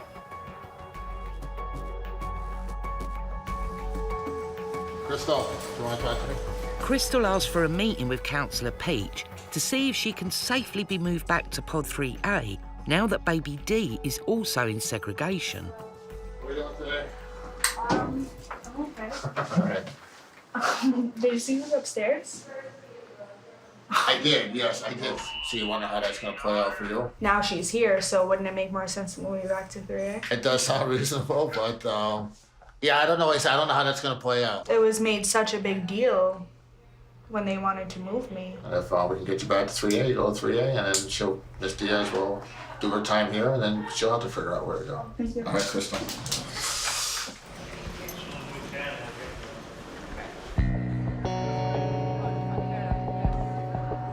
Leslie caught the eye of pre-trial inmate Franklin in a transitions class. She's housed in 2B, a pod for prisoners who have been found guilty and are serving their sentence. I'm Leslie Rivera, and I'm sentenced for assault and battery. She was found guilty of attacking her friend, who she believed had slept with her then boyfriend. I guess I beat her up pretty badly. When I fought her, I blacked out. I suffer from anger problems and PTSD, so when I blacked out, I happened to break her eye socket and break her nose. When I came out of my blackout stage, I felt like I heard a cat being run over. That's what it sounded like. And when I was coming out of it, all I could see is my whole hands and my whole shirt filled with blood. It was pretty bad.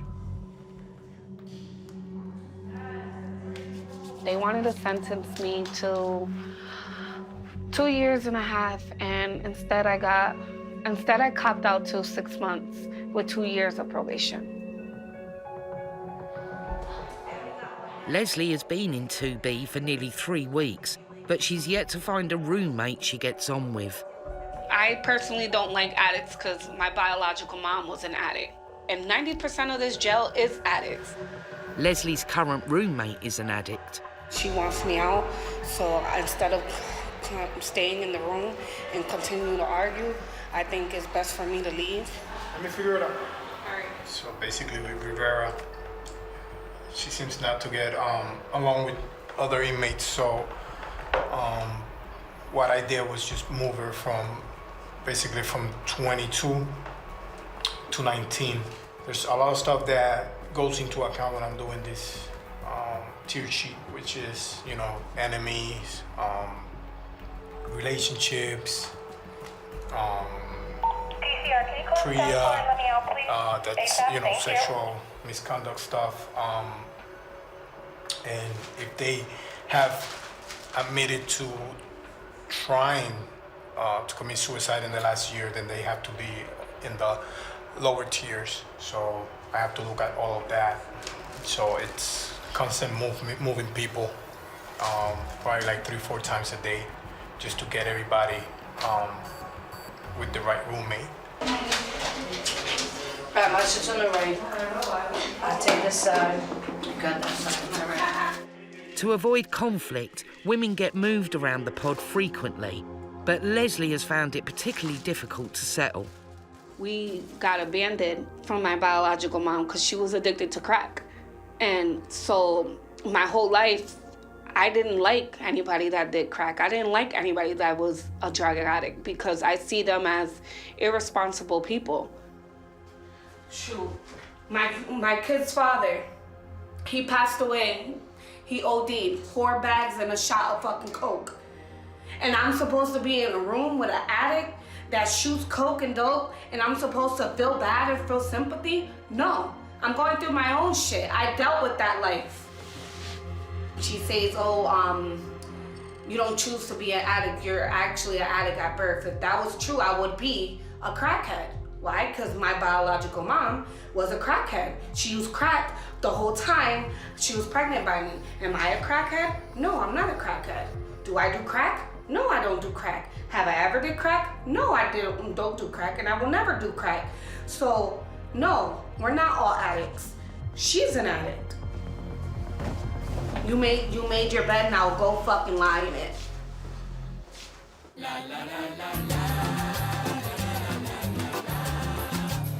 It's Vanessa's last night in jail, and she and friend Carrie are getting their hair done. The girls that I am going to miss, yeah, it's gonna suck because I know I'm probably gonna cry. Just a little bit. Because, you know, you get close with a lot of people in here. You really do, especially when you open up, because a lot of women are going through exactly what you're going through. You just don't know until you open up your mouth and start talking. So it's just like, and I met a lot of really good women in here. Vanessa has just one more sleep in jail with her curlers in before going to court, where she'll be transferred to the drug treatment program.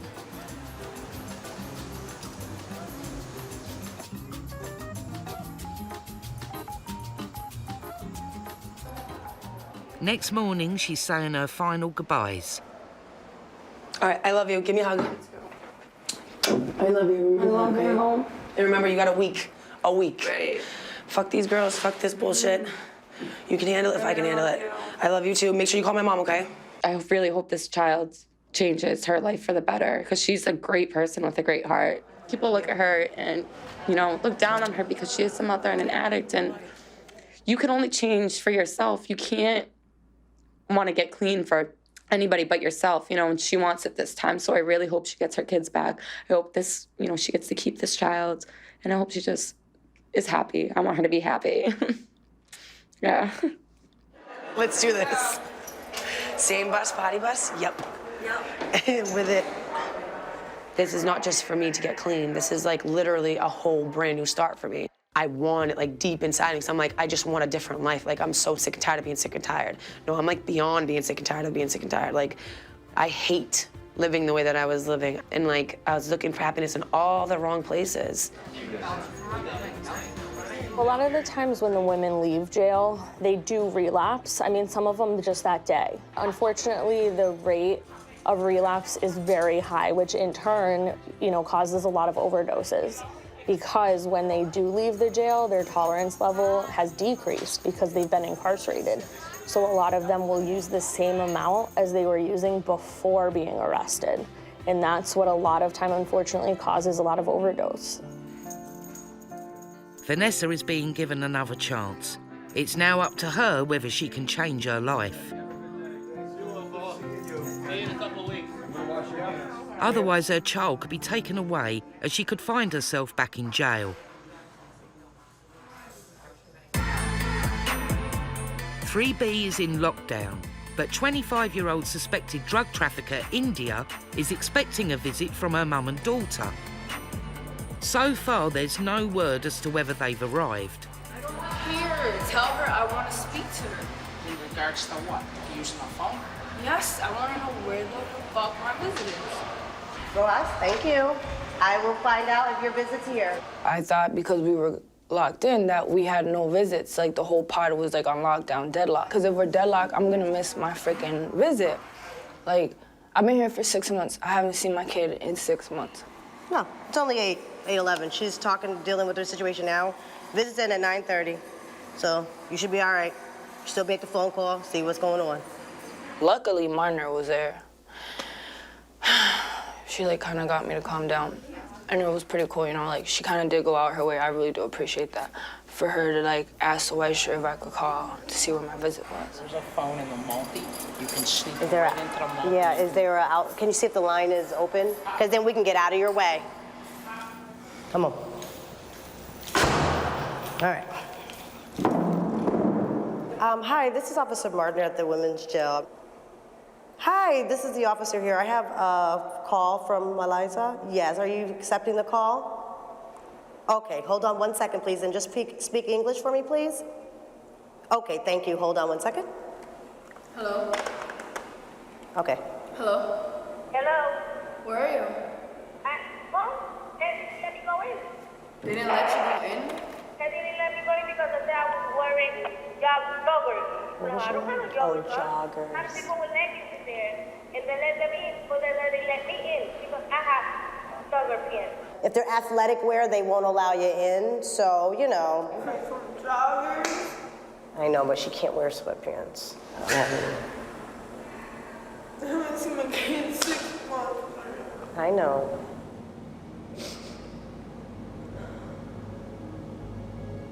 And it's shit like that like, it makes me mad, but like more at myself than anything because I put myself in the situation and putting myself here puts them in a tough spot too, you know?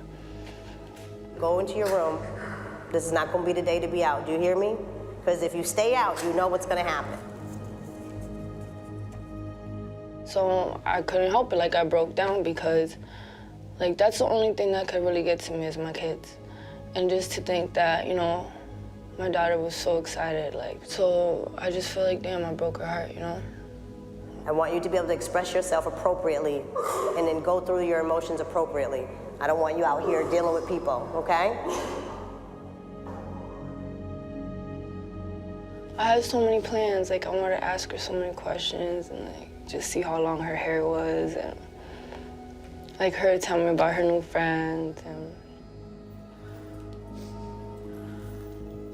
I get more mad at myself because I've been through this with my mom.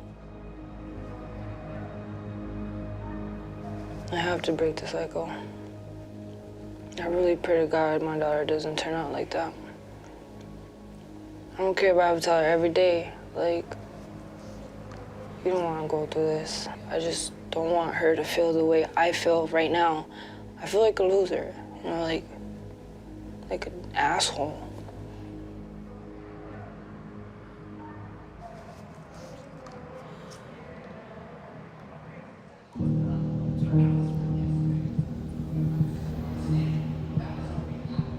Crystal, Lugo and Baby D are still in segregation. Baby D is there for fighting, but Crystal is there for her own protection.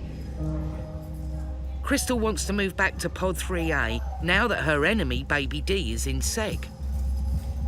But the officers are still concerned that there's allegedly a hit out on her. We're concerned about somebody getting hurt or possibly somebody getting killed, you know. If she goes back to 3A, then that's more risk of, you know, her getting touched. Then someone can come in and still touch her. She has to be in PC. The threat's pretty real. The victim in Crystal's case was Baby D's gang sister.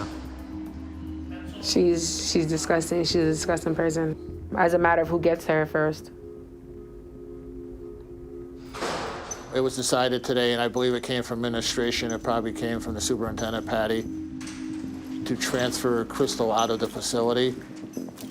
Sometimes it's about precautions. Sometimes it's just taking precautions just in anticipation of what might happen. Okay, Ms. Lugo, right now, you're gonna be transferred to another facility for your protection, all right? So when you get on the road, they'll let you know where you're going. Okay, but at this time, I'm not at liberty to tell you. You okay? Well, I think you kind of knew this was coming a little bit, though, no? All right, but it's for your safety. We're looking out for you. Feel so sick. We only have 2 pretrial units here, so there's only so much we can do to keep you safe. So the only way for you to go into general population is to remove you from the situation. You haven't done anything wrong here. I just feel so comfortable here. Yeah, but comfortable doesn't necessarily mean good. When you go there, do not share your charges and your personal information with people on the unit. Because then what's going to happen? You're going to be in the same predicament that you're in right now. The situation is what it is, okay? If the inmate knows they're being moved, they can make trouble, they barricade themselves in. So it's best just to kind of keep them at a surprise, and that's why it's always done at the last minute. It happens very, very quickly and very, very quietly. I don't know if they moved her so I can't see her, or if she left from court, or what. But I don't know. I'll find out though. Got it? Everybody talks. For Christ's sake, this is a woman's jail. The best thing that women do is gossip. I'm gonna know one day.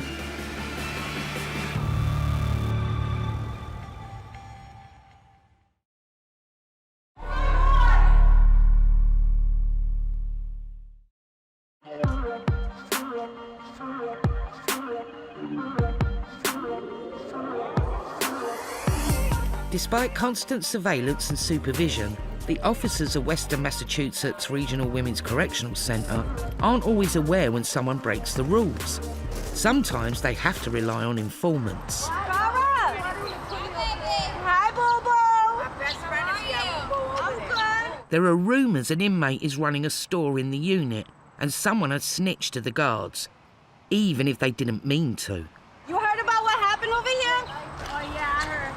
It's crazy. One of the girls was like, oh, I ain't got nothing to do with the store, straight up like dry snitched. Dry snitching is when an inmate would tell on somebody by mistake, not really wanting to say nothing. It could be a conversation they're having, and then all of a sudden they just say what they're not supposed to be saying. And, you know, if we're walking around and we hear it, you know, then we can be like, oh, what happened? So that's like a little definition of dry snitching. She was like, oh, I ain't got nothing to do with the store. Who the fuck is Cassie? She's a youngin' over here. She's like 19, 20. Yo, she was doing mad good too. She was. I looked at Carmona. I was like, Carmona, you know this shit ain't right, right? I'm like, she shouldn't be going to the hole over some bullshit. Like, it's all hearsay anyways. I'm like, there's no store in this unit. The officers, acting on information from the dry snitch, have heard that an inmate in 2B has bought some items from a store. It's all they need to investigate further. Hello, Miss Silver. So you know I'm going to be moving you to segregation, correct? Huh? You're being moved PhD, no press, pending investigation. Come over here, turn around, put your hands behind your back. Right against the door, don't make any sort of movements, okay? Don't move. Okay, stand still. We're gonna put you against that wall. What the officers are gonna do, they're gonna do your passage. Make sure you don't have anything on your person. So stand still and listen to what they're gonna tell you, okay? Hi, my name's Jackie. I'm an addict.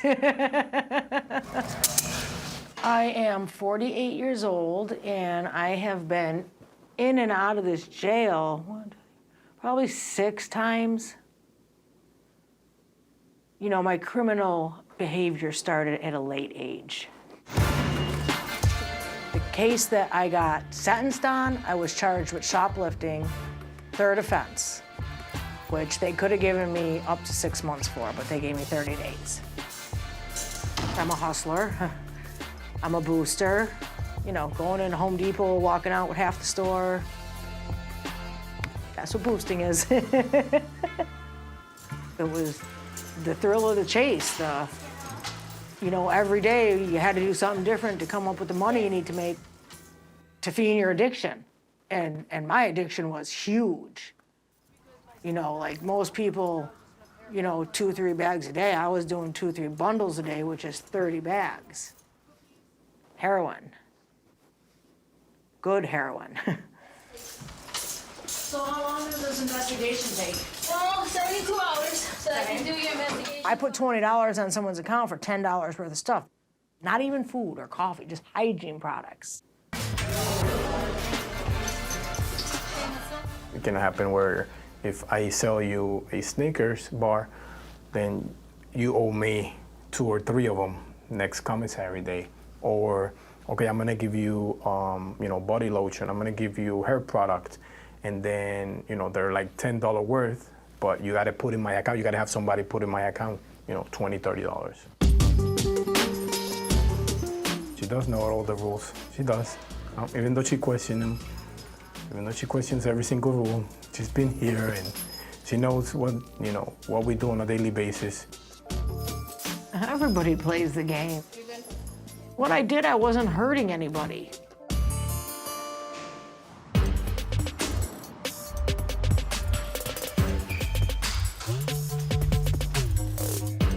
Missy is awaiting trial for aggravated home invasion with a weapon. This is actually the first time I've ever been to jail, and I'm 36 years old. I did a home invasion and a kidnapping and assault and battery with a firearm. We got caught because my co-defendant left her resume in the bathroom. Yeah, it's probably the dumbest thing a criminal could do. She left her resume there because she was having a job interview that day. Missy's serious crime usually carries a lengthy sentence, but she's hoping the fact that it's a first offence carried out due to her addiction will mean she receives a lighter one. The worst my lawyer said is 10 years, but because I'm dependent on drugs and I wouldn't have done the crime if I wasn't on drugs, I could do 2 years. Whilst awaiting trial, Missy has a unique way of ensuring she has enough cash in jail. I have an older man who I associate myself with. They call them sugar daddies. Tell me something. I want to know, what are the rules of the game? So I have one of those. Hi. Hi, honey. How you doing? Good, how are you? I lived next to my sugar daddy for 5 years. He asked me if I needed help with the kids. So I said, yeah. Ever since then, he's been helping me. He's never said the word no. He puts $150 on my books every week. $30. Can you do 30 for me? Yeah, I was gonna anyway. Thank you. Yeah. Love you. Love you. If I tell him the sky is black and I need money to turn it purple, he will give it to me. He is 75, so I think he's about 40 years older than me, but he's a great guy. Yeah. He has a ton of money, though, so hopefully he doesn't see this. So, you already do too much. I got something to say about that, but that's all right. I'll let it go. Keep that to yourself. So, in return for the money, it's companionship, spending time.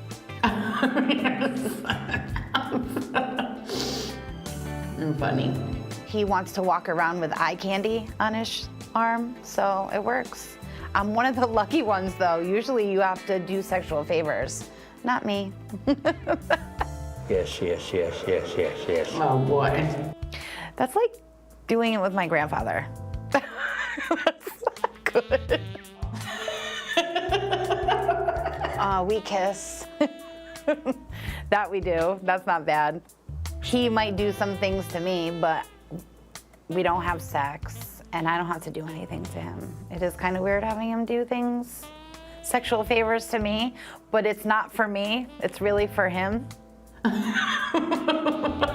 And then if we were to get married, I'd probably get about $4,000 a month from pension and then his Social Security check.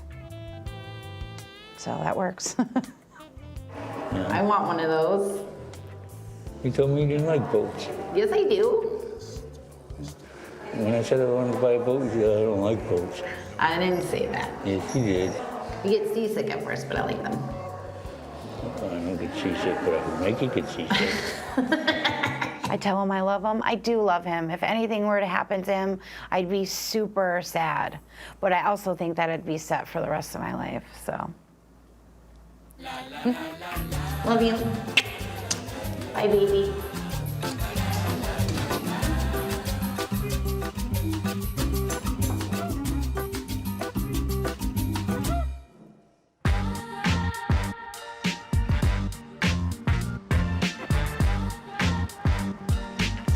"24-year-old Franklin, awaiting trial for armed robbery, met convicted inmate Leslie in a prison class and believes he's found the love of his life." Yo, she is the definition of it.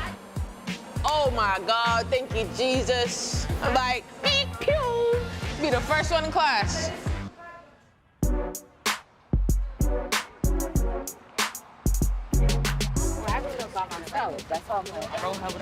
Yeah, I heard about that too.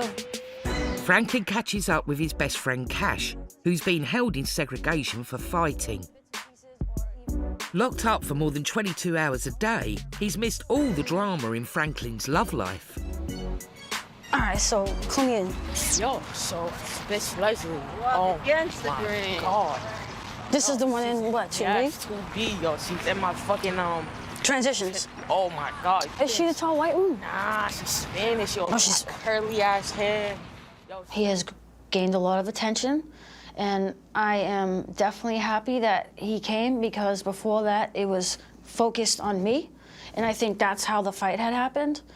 And when I saw him, I was like, yes, he's good looking too. And all the attention, well, most of the attention is now focused on Franklin, because he's the new stud on the pod.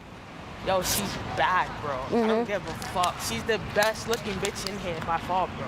I don't care. A stud is, you know, someone like me. We dress like men. You know, back in the day, you'd be called like a butch or a dyke. I'd say the proper word is stud. Or maybe some people call it transgender, I don't know. Older and wiser, Cash has a more cautious approach to keeping on the right side of prison when it comes to relationships. Franklin's taken over the new role, which is good for me. But he's not being too smart about it. He's gonna wind up in a hole, I think. Why would you try to be with a female in jail? Nah, listen, I was trying to get out on the brace. That's why, I don't know. I just be minding my business.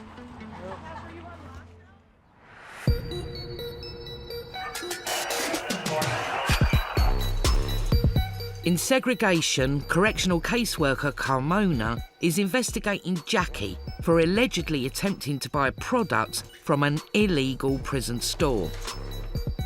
So an officer caught her in the unit talking to a friend to put money in somebody else's account and she had the information of that other inmate. So that's how we started.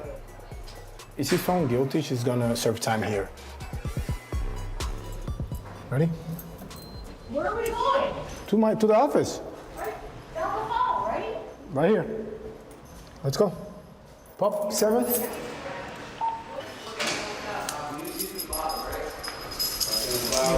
Yeah, we'll do it over there. Grab it so you don't fall. Have a seat right there. All right. So tell me about this. $20. I put $20 on her account because she was leaving for Mill Street to buy the rest of her stuff, because I have nothing, because my account was frozen and they couldn't unfreeze it in time, and I'm sick and I'm hungry. All right. But you know you couldn't do that, right? Yeah, but everybody else is doing it in there. Okay. And what do you mean you can't do that? Let me see in the rule book where it says my sister can't put money on someone's account, my own money. You can't. You can borrow, you can lend, you can do any of that, and you know that. Never heard of anybody being brought to the hole for this. And I shouldn't be here right now. I didn't hurt anybody, I didn't fight, I didn't cause a disturbance. How much time does each of these charges carry? You can be here for 3 to 20 days. The worst part that can happen with running a store, we gotta prevent from other girls as well trying to pimp other girls, you know? Oh, you owe me this, so when you go out on the streets, I need you to work for me to pay your debt. where it just doesn't end just here in the jail. It can go away from these walls into the community. You know, if I gave you $100 of commissary and you owe me $100, and you now I can say now you work for me when you're outside of these walls. You see, so you see how $20 can be that bad. Get me out of here. I'm not gonna make that call because I just do the investigation, the initial investigation. That's what I do. I was angry. I was frustrated. It was bullshit. I did not think I deserved to be logged into the hole over putting $20 on someone's account. It's ridiculous, and it's still happening in the pod. There's still 10, 12 girls putting money on other accounts, and ain't nobody being logged? Oh, well. You know what I mean? I guess I'm just their little example. I don't know. They can't serve vegetarian soup with beef broth in it, okay? Well, I don't work in the kitchen, but we'll let them know. Let them know, because...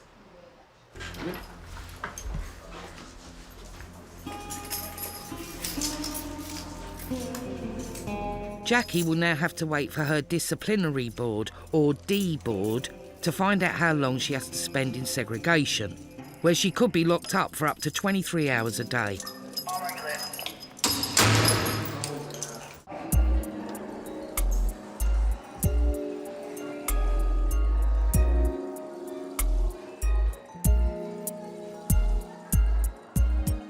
Over the last week, Franklin and Leslie's romance has blossomed, and they've been writing letters to each other.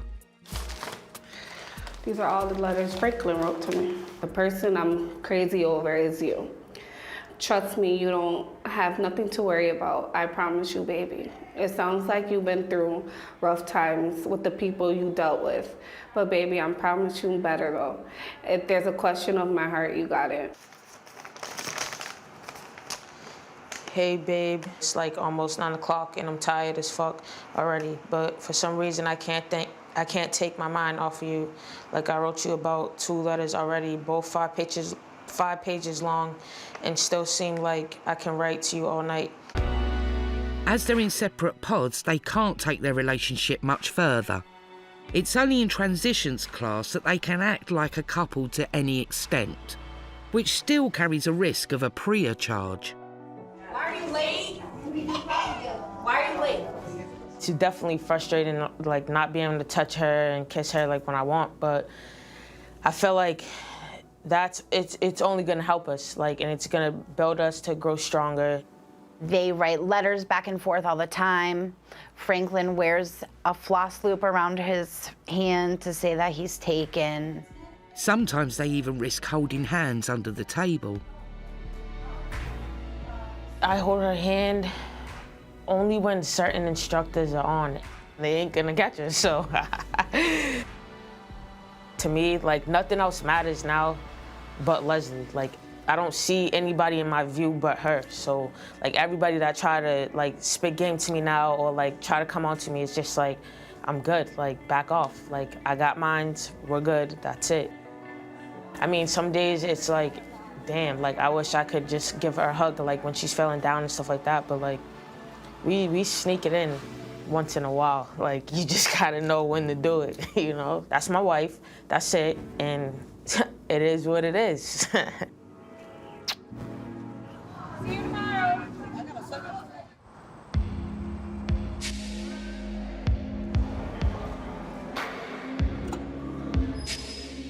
Missing home after a visit with her sugar daddy, Missy calls her kids.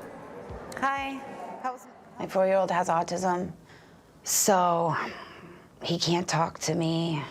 When I call my dad to see how he's doing, you know, he understands what people are saying when they tell him what to do, but I don't think he understands me telling him I love him, and he can't say it back, so that's rough. Good. How was the first couple days of school?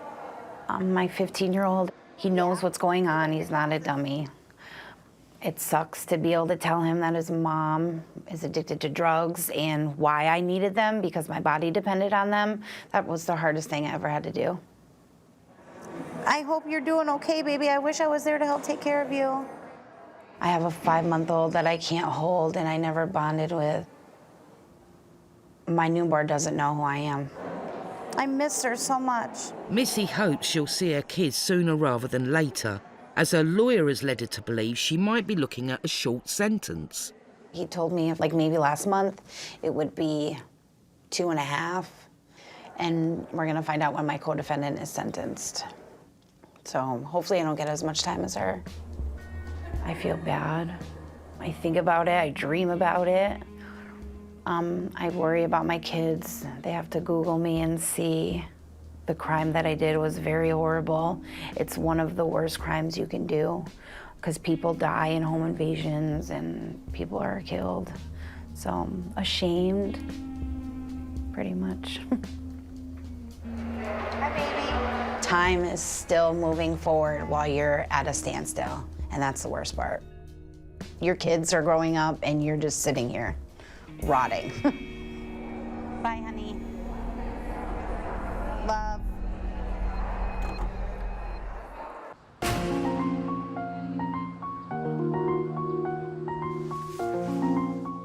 Despite awaiting trial, a trip to the prison hairdresser still affords Franklin and Cash the opportunity to catch up on celebrity gossip. She looks so old now, huh?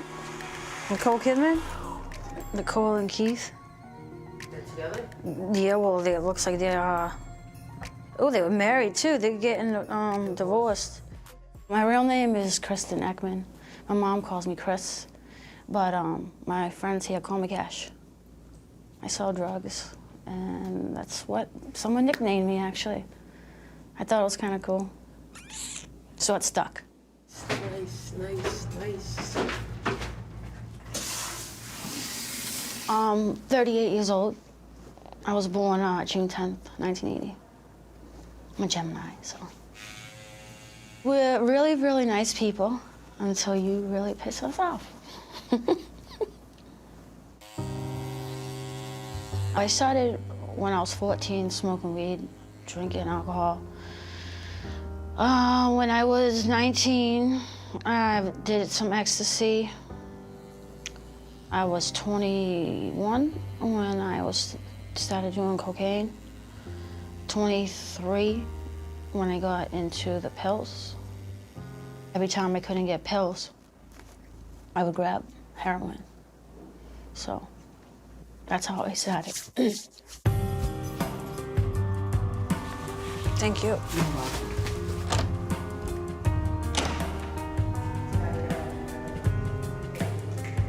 She did not fade my hair whatsoever. No, it looks a hot mess. Just like Franklin, Cash also found love in jail. And more than gay for the stay, his relationship flourished on the outside. Me and my fiance, we met actually in jail. She came in, and I was sitting there, and I saw her, and I just smiled. And she was like, "Can you help me with my bags?"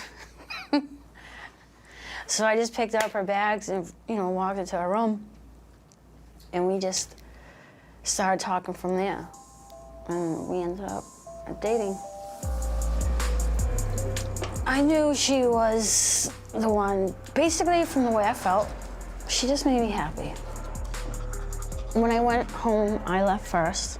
I waited 1.5 years, and I never cheated. I didn't want to. I loved her.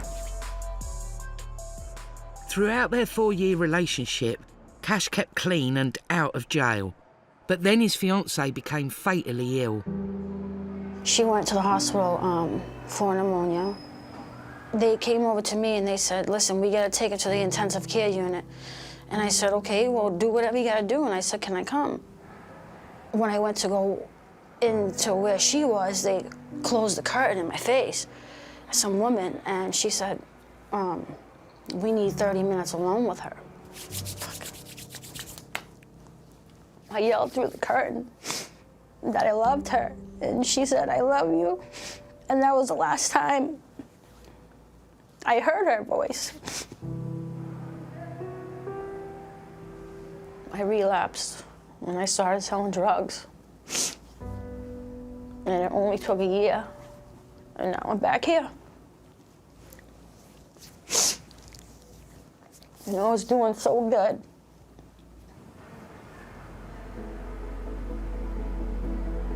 she would want me to do what I'm doing, get my shit together.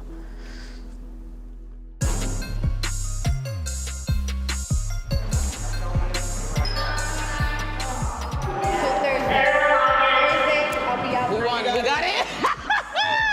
500! Over the last 2 weeks, the inmates in 3B have frequently been locked up for up to 23 hours a day.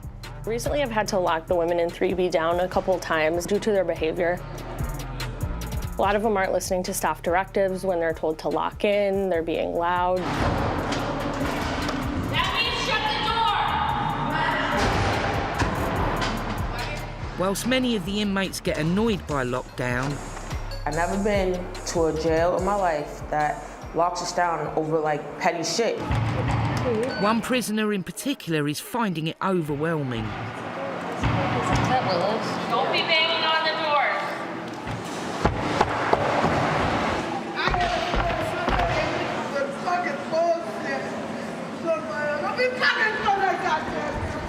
Geraldine, what's the problem? You can't be banging on this door. Can you pop 7, please? Take a step back. Do you feel safe currently?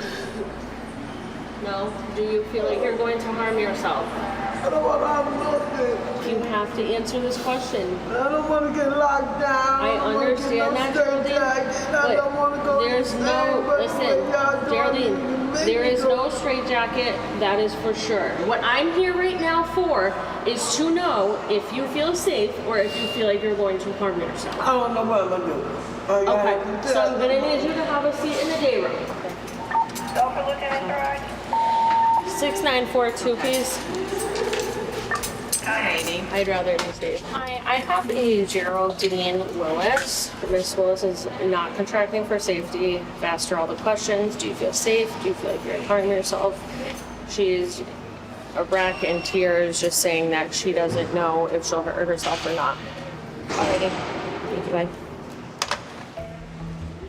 You know, it makes you uneasy when you have to report something like this, because you do feel for them. You know they're going through it. You know you wish there's something you could do to help. However, at the end of the day, this is our protocol. We're doing it to keep them safe.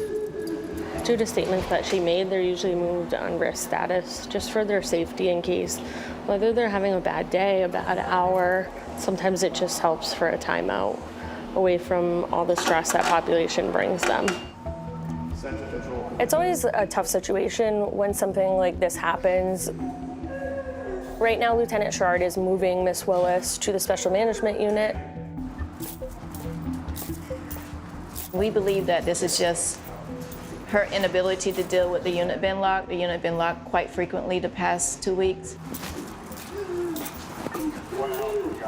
Doing good, Miss Willis. You're doing fine. You're doing fine. But anytime someone make a comment regarding their safety, we treat it as if everyone has a potential to carry out that comment. We put them on a risk status.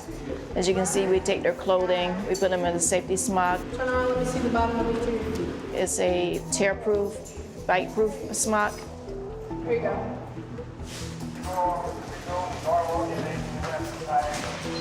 Is she dressed? Okay. Miss Willis, I know. I explained to her that the move was for her safety, the restraints were for her safety, and then tomorrow morning when our forensic staff come in, they will meet with her and do a more detailed assessment to determine whether or not there's true risk at this point.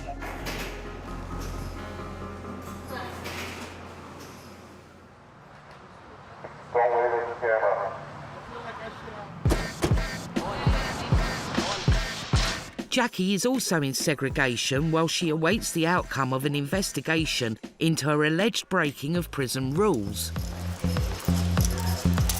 Miss Silver, how you doing? You remember me, right? All right. How's things? I'm gonna pull you out to do your D board, all right? All right, kiddo. Ready? Yep. A D board will decide whether Jackie is guilty of getting her sister to add money to the account of a fellow inmate. Sorry about our first meeting here this month. Well, this makes our second time. Yeah, no, I know, but last time was bad. When I was detoxing. So this is a D-board for incident happened on the 14th. So you pled guilty to violation of institutional rules. I'm gonna find you guilty. You pled guilty to disruptive behavior. I'm gonna find you guilty, and conspiracy because it was planned.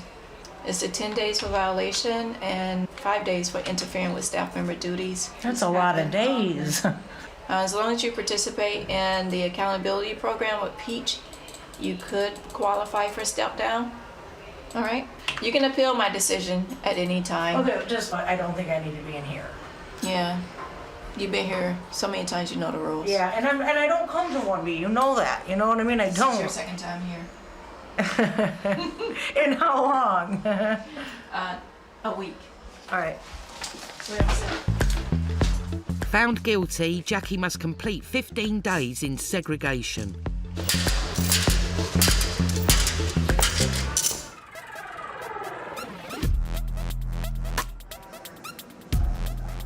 Misdemeanors may be punished, but at WCC there's also place for reform.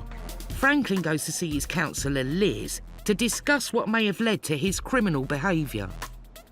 How would you describe the family you grew up in? I always had everything I needed, like necessities and stuff, but I don't feel like once I got to a certain age and I came out about my sexuality, I feel like me and my parents parted, split kind of, because they didn't really agree with my decision. Mm-hmm. Yeah. I came out to my mom to tell her that I was lesbian, and she did not take that really good. I had a lot of anger, sadness, a lot of emotions built up in me that I didn't know how to release in the right form. So that's when I just started committing crimes. How old were you when you? 13. Oh, wow. That's tough. You didn't really have that. It was. Emotional support, especially 13. Yeah, going through it's adolescence. still, yeah, That's exactly. a tough time. Yeah. Aside from. Right. Yeah. Okay. How are things now? Everything's rekindled. It took a while. It took a while. My mom just got over it maybe when I was 20, 21. Mm-hmm. And also my dad. And me and my dad are we work more on our relationship because it's been such a gap in my life where he's been absent. My dad was out of the picture because he was always incarcerated. And so at a point in time, I got so defiant, and I was missing my dad. So I began to run away. I just don't think he understands the pain that I went through, without him being there, and then without them, both of my parents accepting me for who I really am, so. Having assessed his background, Liz can sign Franklin up for classes designed to prevent him from reoffending. What were you thinking? Victim impact. All right, I'll come by later with your service plan. Okay. Now we added a bunch of stuff. All right. Thank you. You're welcome.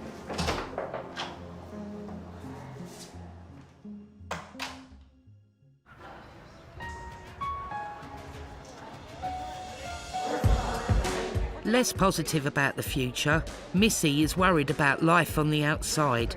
Needing advice, she seeks out her cellmate, Irma. Let's just hope I don't do any more drugs. Told them you're not. If they don't want to give me my kids, I am. When you decide that you want to be clean, that has to be up to you. You can't be forced to be clean. Coming to jail forces you to be clean. Can I say I'm going to be clean when I leave here? Probably not, because they don't want to give me my kids. No, Yes, Melissa, no, you don't need to do it, man. You don't. I have a 3-year-old. You have a 4-year-old. He has autism. He can't talk. He needs you, Melissa. I don't care. Go to the fucking sky and beyond. But if they don't want to give them back, then what? If they don't want to give me my kids, there's really no sense in me staying clean, even though they say, you have to want to be clean for yourself. When you're a woman and have children, you really want to be clean for your kids also. Try first. Yeah, and if I don't succeed, then yeah. I will be doing drugs. They don't That's care. an excuse, Melissa. It's a good one. Because they still are with your dad and you still can see them 7 days a week, all the time. It's not the same, and you know it. Irma tries to give me advice, but she doesn't understand. Her choice of drug is different. She likes to drink. I don't want to drink. I want to get high. My kids get me high, so that's my like natural high. And if I can't have that, then I'm gonna go back to drugs, unfortunately. I'm gonna try not to, but it's not. If I'm not gonna get them, it's not gonna be easy. At the end of the day, those are still your babies. You still gotta stay strong for them, Alyssa. But my scars aren't that bad no more. They're getting better. I just don't want them to be there no more. It's like a reminder of how freaking good it feels, really. If you don't see your kids as a woman, you want to numb that pain from not being able to see them grow up and develop and just talk to them and see them and grow with them. If I stay clean and I get my kids back, I can go back to my life I had before I was getting high. My own car, my own place to live, you know, doing homework and cooking dinner for my kids every night. I miss that stuff. You miss those things, the little things you miss that you don't realize. Taking them to the park and just watching them when they're not watching. That's the best part.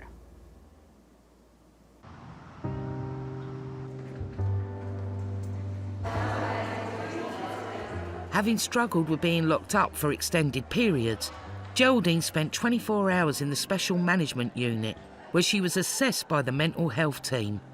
So Geraldine has come back to the unit. She is a whole new person. She kind of just got the time out that she needed, kind of reset herself, and you know, she's ready to get back on track. She's always in good spirits now. Every morning says, "Good morning, how are you?" You know, she'll go around and talk to all the other inmates in the pod, so she's doing really well currently. In WCC, it's not just the prison officers who look out for the welfare of the inmates. I happened to be standing at my door, and I looked over, and Geraldine, I seen her eating out of her blue cup, and I just felt so bad. I was like, you know what, I'm gonna give her a bowl. All right. All right, good, because I'm gonna probably run out of cream. Basically, I just try to help in any way I can. To make them happy, it makes me happy, because it's genuine happiness, and you really can't find that here.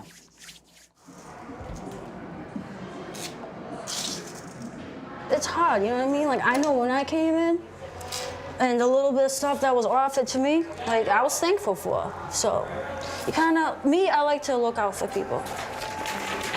Here. Come to me. Come to the cream girl. Do I need a coffee? I'm gonna put coffee. You want coffee too? Do you have a cup? All right. You like 2 sugars? Yeah. All right, cool.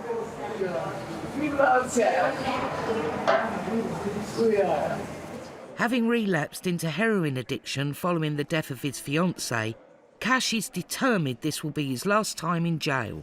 I don't care if you like me. I don't care if you don't. I like myself enough to I'm confident. I don't care. I feel like I'm a grown-up now. Yeah. Yeah, it's best, that's my best. I want to take $1 million for her. Aw, thank you. I just want to be happy. I want a family of my own. Here, you're welcome. And get married and just have a really good job. And just live a normal, happy life, you know? Nothing crazy.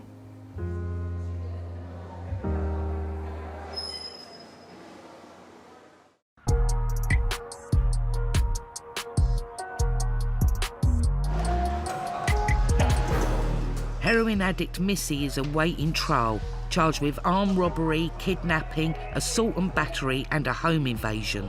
She has a case meeting prior to court. The meeting with my attorney was kind of shell-shocking. He said 20 years, that the DA's asking for 20 years, so I wasn't really expecting that. The victim was an elderly woman who was tied up and held at gunpoint.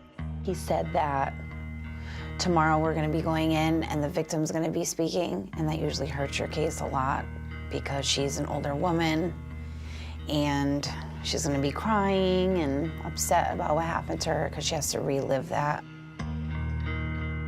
I feel so bad already for what I did to her. You're supposed to feel safe in your home, and I made her not feel safe, so I know she didn't go back home for a while after it happened, and I don't blame her. I probably would never want to go back.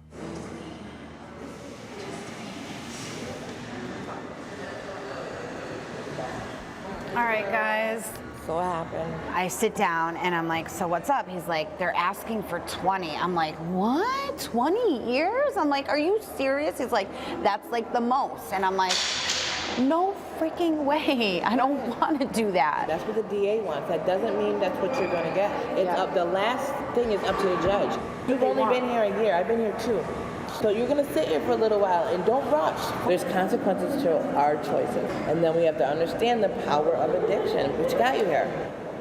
She's really a good person. She's really caring. She wears her heart outside, you know, under her pocket. Like, she cares. But I'm just being honest.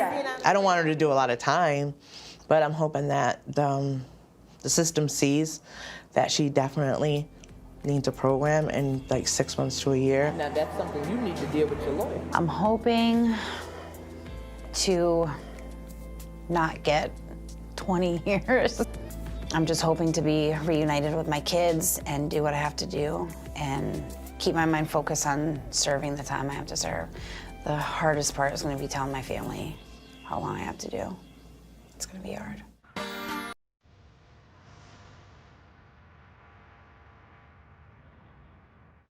Coming towards the end of her 30-day sentence for shoplifting, Jackie, in segregation, is using her remaining time to reflect. When I came in here, I almost died detoxing. I was detoxing so hard. Whether or not I'm in population or I'm in the hole for no reason, I'm still not out there trying to kill myself.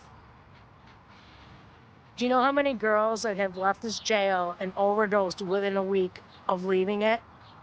I can tell you over 20 since I've been in and out of here. It's so sad. But these counselors, they really work hard on trying to set you up with a plan so you don't relapse. You know, putting you into a halfway house, things to avoid death. So overall, you know, except for petty bullshit like I'm sitting here right now, they got a good system going, they do. Right now, it's saving my life. You have to look for the bright side. You do.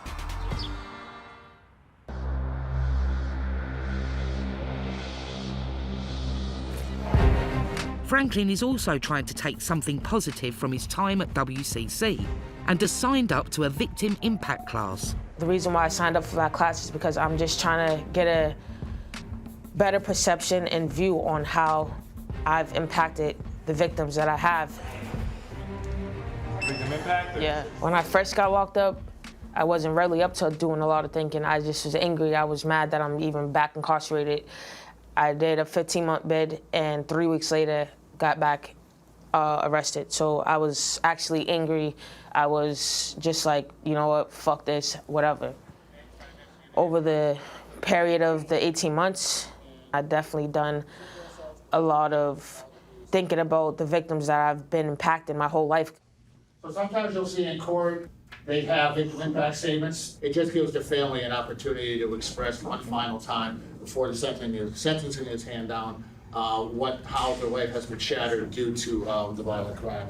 The armed robbery that I actually committed for this time for me being incarcerated, the victim actually wrote a victim impact statement in court, which that shit, it made me feel like trash. It made me feel terrible. It made me feel like, damn, like this is not really the person who you are. I definitely am remorseful of what I've done. I definitely would like to reach out to my victim and let her know that, you know, it was never my intentions to harm her, to, you know, traumatize her, to make her feel any less of a person. I just was struggling and fighting with demons in me. I've been given so many opportunities to get my life together. I've been given so many chances by the courts to get my life together, and enough is enough. It needs to stop. You need to stop, because there's no telling. I'm in the streets, carry guns, all type of things. I shoot somebody, they die. Boom, I'm in jail for murder. I'm in jail for life.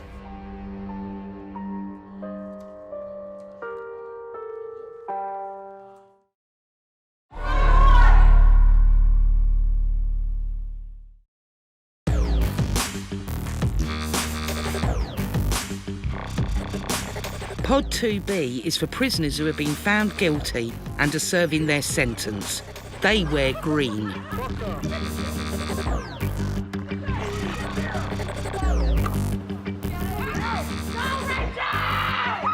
My name's Rachel Lynn, and I'm here because I can't keep my hands to myself. I wish I could. I'm an angry bitch. I'm trying. Rachel is nearing the end of a 90-day sentence for assault and battery. Yeah, Rachel Lynn, a lot of anger issues, kind of angry at the world, kind of angry at the system, feels like she's been mistreated. Shut your face, Uncle Fucker. She's had some struggles in life. Another one with poor social skills, poor coping skills, doesn't know how to deal with frustration, doesn't know how to deal with her anger, doesn't know how to deal with when things don't go right. So she acts out or she does something to get herself in trouble. I fought some girl in the bathroom of a club. You know, she hit me first. You know, when you're like hyped up and you're in that moment, I was trying to get back, literally just trying to get back into the club to get my shoe. And I assaulted the bouncer. I guess I knocked him off his feet. I didn't mean it. What I did is I just pled guilty to all my charges to try to get out on my last court date. I got They didn't let me out. They gave me 90 days to serve, so I'm here. Copy, bitch. Yes!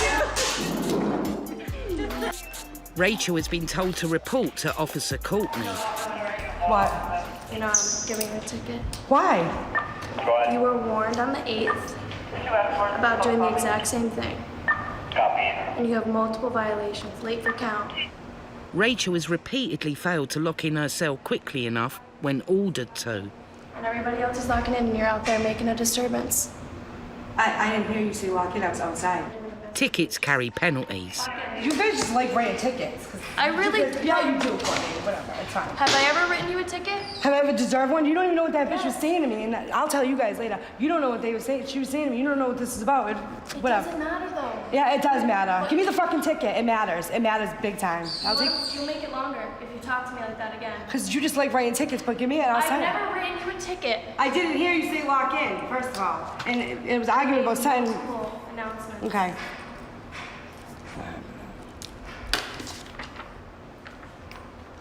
Relax, okay? Because if you don't, you're gonna go to 1B. Okay. Okay? I'll relax. Here you go, young lady. Thank you. Thanks. Rachel has been given a 72-hour lock-in, which means she will have to stay in her cell 23 hours a day for the next 3 days. The reason I got the lock is because I miscount by a few seconds. Rachel has been in and out of jail for the last 3 years. I've been in here probably, this would be my 5th time in a year for assault and battery charges on just random people, not family members. Like, the first one was a cop, the second one was a roommate, a bouncer was the most recent one. You keep saying you're never gonna come back, and so you do. You come back, you see the same people over and over again. She has just 2 weeks of her sentence left to go.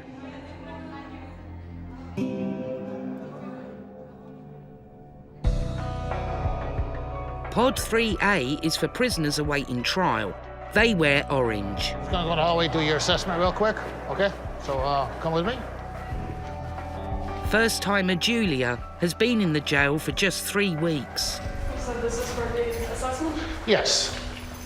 We're just gonna go in here because we don't have an office in the unit, so we're gonna use the nurse's office. Actually, you can sit right there. All right, so. Do you have any concerns at all right now? Everything's going okay? Yeah, it's good. Yeah. All things considered. Do you have any family with a criminal history? Not that I know of. As far as you know, okay. So, do you know anyone else with a criminal history?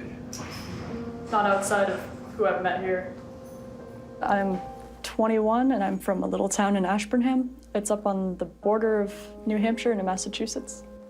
I was definitely probably lower class technically, socioeconomic wise, only from growing up on the farm, my dad's trades and things. I know people often say that it must be like really ideal to grow up on a farm, but it's no like walk in the park. I mean, my childhood was just a lot of labor and work. Do you use drugs or alcohol at all? I've had alcohol socially. Just socially. Okay, so it's not a problem for you? She's very atypical of the women that we see come through our doors. She doesn't have a lot of the issues that our other women have. Last grade you completed in school? I'm currently enrolled in my second year of college. Okay. Were you working prior to coming to jail? Phlebotomist for Quest Diagnostics. Oh, that's right. I remember you telling me that, yeah. I work in a doctor's office, so I draw blood, collect specimens. I paid college all on my own through scholarships and a minimum wage job. I'm organized, logical, overly scientific, wicked ambitious, hugely ambitious, I think just from the way I was raised. I assume this is probably going to be pretty quick too, right? I'd say I'm a little bit solitary, but I still love hanging out with all my friends, definitely. It's kind of a tricky question. You can answer it however you want. It says, why are you in jail? Like I said, I don't, you know. A grand misunderstanding. Okay.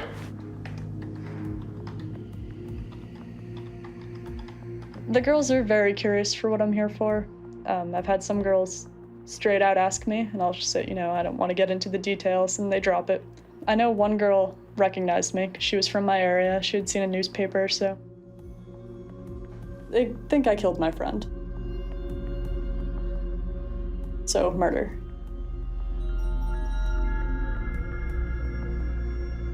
"21-year-old Julia Enright, police say she killed this man, 20-year-old Brandon Chickless of Westminster. Police then located Chickless' cell phone at Julia Enright's home in Ashburnham. Then they examined a treehouse out back. And it was determined that the victim's blood was present on the stairs leading to the treehouse, on the inside of the treehouse, under the treehouse, and in the defendant's vehicle. Chickless and Enright were known to each other, and she admitted to drinking with him on the day he went missing. It's in the paper, it's all over the news, so we put her on protective custody. She didn't really know what that was when she came in. She was kind of, first time in jail, very naive. You know, it's always made sense to me. They have to do their job. I have to be a suspect. This is routine. But once I was sitting in the jail, I'm like, where did it get so messed up that I'm suddenly in a cell? Julia has no idea how long she might be here, and high-profile cases like hers can take years to get to court.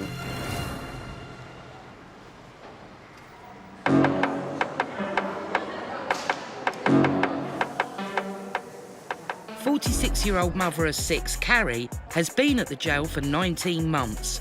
She's talking to friend Consuela about her case.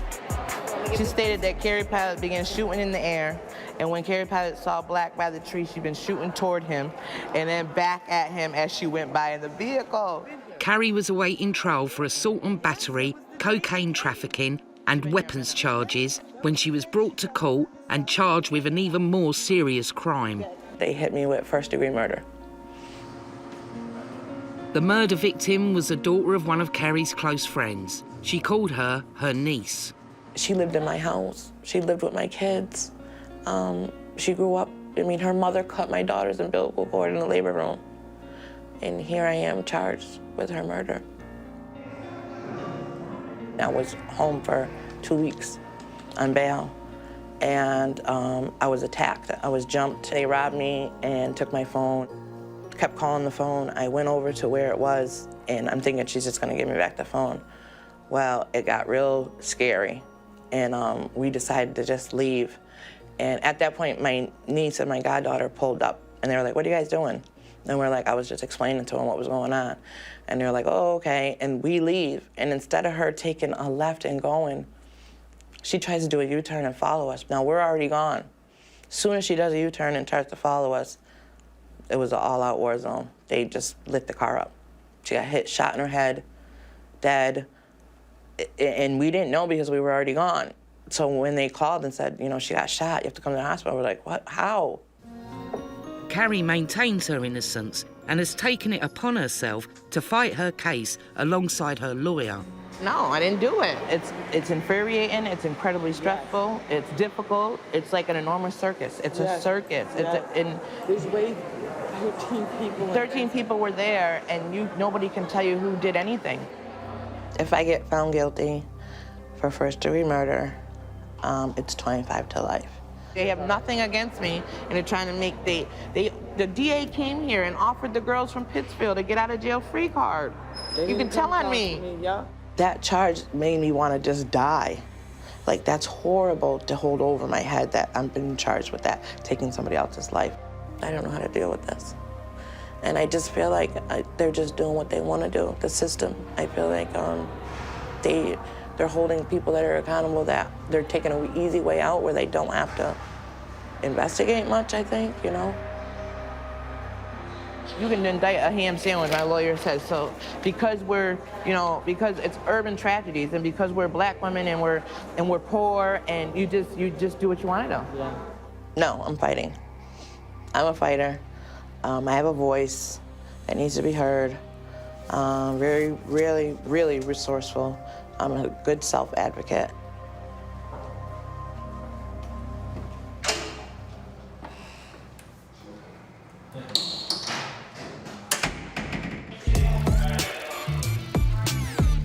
In Segregation Unit 1B, convicted shoplifter and heroin addict Jackie was sentenced to 15 days in segregation. Can I get butter? She's been here for 10 days out of her 15, but hopes to get out early. Counselor Peach is awesome. He is the special management counselor for us bad girls. He's the only one that can get you out of the hole earlier than your time is up. Jackie hopes she's behaved well enough to qualify for step down, which means reduced time in segregation. We have 5 people eligible for step down this week. The first one being Jackie Silver. Jackie has completed 10 of her 15 days, but she's been good in the unit. She's completed the program. No behavior issues, no issues from staff. So I'm recommending that she can go back to population today. Jackie, come on downstairs for a minute. Yeah, Jackie got approved, yeah. Where's she going? 2B, back to 2B. So. Yeah. Come on to my office for a minute, Jackie. All right, take a seat, Miss Silver. All right, how are you today? I'm good, how are you? Good. So you know by obviously you're not in custody shackles. Right. You got approved. You got approved for step down. Okay. Obviously you have to stay discipline free. You can't get any more trouble. Okay. All right. 7 days? Yeah. I don't know, Peach. Otherwise. You're asking a lot. Yeah. Otherwise we're gonna bring it right back. No, we don't want to do that. So you're going back today. You're housed in 2B. You're locked until the 28th. At 9 o'clock you get to come out. So. My whole sentence. Oh, why when you're done? When are you out? When you're sent? The 31st. Oh, really? Yeah. Oh, you only got 3 more. Oh, okay. I got 7 days left here. I go to court Monday, and I'm out Friday morning. Yay! I'm ready. Go? Jackie's heading back to 2B to serve what she hopes is the last week of her sentence in jail. All right, we'll see you later, Meryl. Huh? Yes. Thank you. Thank you, Peach. Over in Pod 3A, jail has been a steep learning curve for new inmate Julia, who's awaiting trial for murder. In the first few days, I didn't go out of my way to talk to anyone. I like to observe, so I'll look around a lot. Right here is where they bring in the girls for, like, just any new girls that are coming in. It's weird to see someone, out of oranges, because they bring them in and they're still in their civilian clothes. They just got here. Almost any girl you talk to will say she's innocent. Rumors get twisted so fast. It's insane. I don't even know all of mine, of course. It's tough to figure it out because I don't talk to a lot of the girls, and usually the ones that are making rumors about you aren't going to be talking to you about it. You kind of hear it through other people. As soon as you walk into the general population, everybody looks at you and automatically judges you before they even know your name. Either get lucky and start kicking it off with people that know the ropes, and that will help you and show you how to do things and how to get through the day, how to get through life here. Or there's people that they tend to keep to themselves, which I think is like Julia. I found a lot of girls liked that I was different. I think one girl specifically said, "You don't belong here, we can tell. I like you." And I was like, thank you, I think. Julia is learning to fit into the pod by drawing tattoo designs for other inmates. The icebreaker of using drawing was really helpful in being able to learn a lot of the rules and everything. So it gives me an opportunity to talk to people. That's my daughter, and this is my dog. My daughter passed away, and my dog is still here. So, but yeah, that's my tattoo, right? Doesn't it look sick? I was lucky that one of the first girls that traded with me, she said she'd give me a full bag of coffee, a full bag of our cream, and then a bar of soap. A nice soap, though, not the ones that we get for free. This is what I'm getting right when I get out. You have to show me. I think that's gonna look so cool. I know, that's why I'm excited. Art is valued so much here, and I would never have guessed that. I had no idea what girls want or do in prison. All right, so I'll give it to you, or yeah. It's important that Julia makes friends and fits in, because with her high-profile murder case, she could be here for quite some time.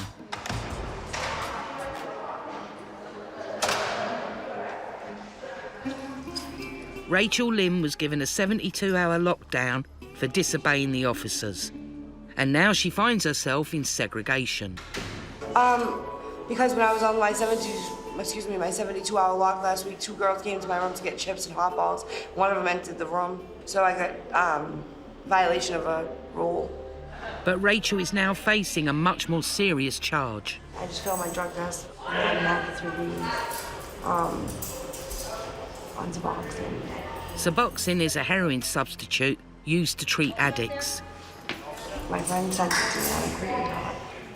The Suboxone is in a, it's like an orange, clear orange strip, and it looks like they will send it in that type of color card. They will like melt it into the card. They're very creative. They're very creative. Officer Carmona is searching Rachel's property for evidence of drugs. This guy knew they were coming to love me, so I just ate the whole thing. It's a fighting battle every day that we try to stop from drugs coming into the facility. I can tell you, like, everybody in here as staff is 110% involved in trying to keep drugs away from the facility. Did you find anything? Nothing? The officers are also concerned about 2 other new inmates they suspect of smuggling drugs into the jail. So, I'm gonna do a narcotic contraband search of 2 inmates. They're on narcotic watches because when they came in on the scanner, they had some discrepancy in their scans in the pelvic area. So the first girl, she's the one that actually had contraband. She had green leafy substance in a plastic bag inserted into her vaginal area. And they had to convince her to turn it over. So because of that, she's on the contraband watch. So the officer is going to place the inmate restraints while I do this search. So this is our contraband kit. Inside it, we have safety goggles, a mask, Vicks, because sometimes the odor is a bit atrocious. So now I'm just gonna go right in there and stir up the soup and see what I can find.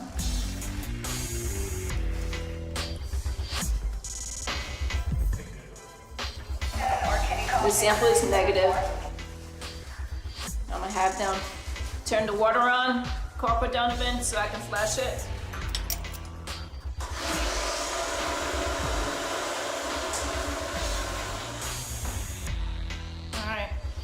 There's no evidence on the new inmates, but Officer Whiston wants to know how Rachel managed to get drugs in the jail. Okay, take a seat right in that gray chair there. So you're in segregation, and while you were in here, they tested a urine, and it came back for Suboxone. So how come your urine tested positive? Were there girls doing drugs in the unit? Can I plead the 5th? You can plead the 5th. I don't want to incriminate myself. I mean, being honest is the best way to go, don't you think? I mean, Yeah, the but- evidence is there, you tested positive, so the jail knows you did it. All right, so what do I say? Like, I don't... You can say where you got it, or if you got it from somebody, or if you got it through visiting, if you got it through the mail, you know? I have to say where I got it from, though. Come on. Did you come in with the Suboxone strips? No. But you obtained them from somebody in the unit. They were just given to you? But, yeah. Okay. And you're not going to tell us what individual gave them to you? No. Okay. I think Miss Lynn wanted to tell us where she got them and was maybe a little nervous that whoever she did get them from would find out that, you know, she was the one who told. So I could see in her face she wanted to tell us where she got them from, but she didn't. I'm not really coming down yet. I'm still there. I'm still really high. I'm still really high. After 3 days, my highs have been. I'm sorry. I don't mean to enjoy it so much, but I'm enjoying it. But Rachel might not enjoy the penalty if she's found guilty of smuggling drugs into the jail, which could mean a long time in segregation. I don't know what they're gonna do to me for failing the drug test. I just hope I don't get charged by bringing drugs into the facility. Rachel will find out her punishment when she has her disciplinary board in a few days' time.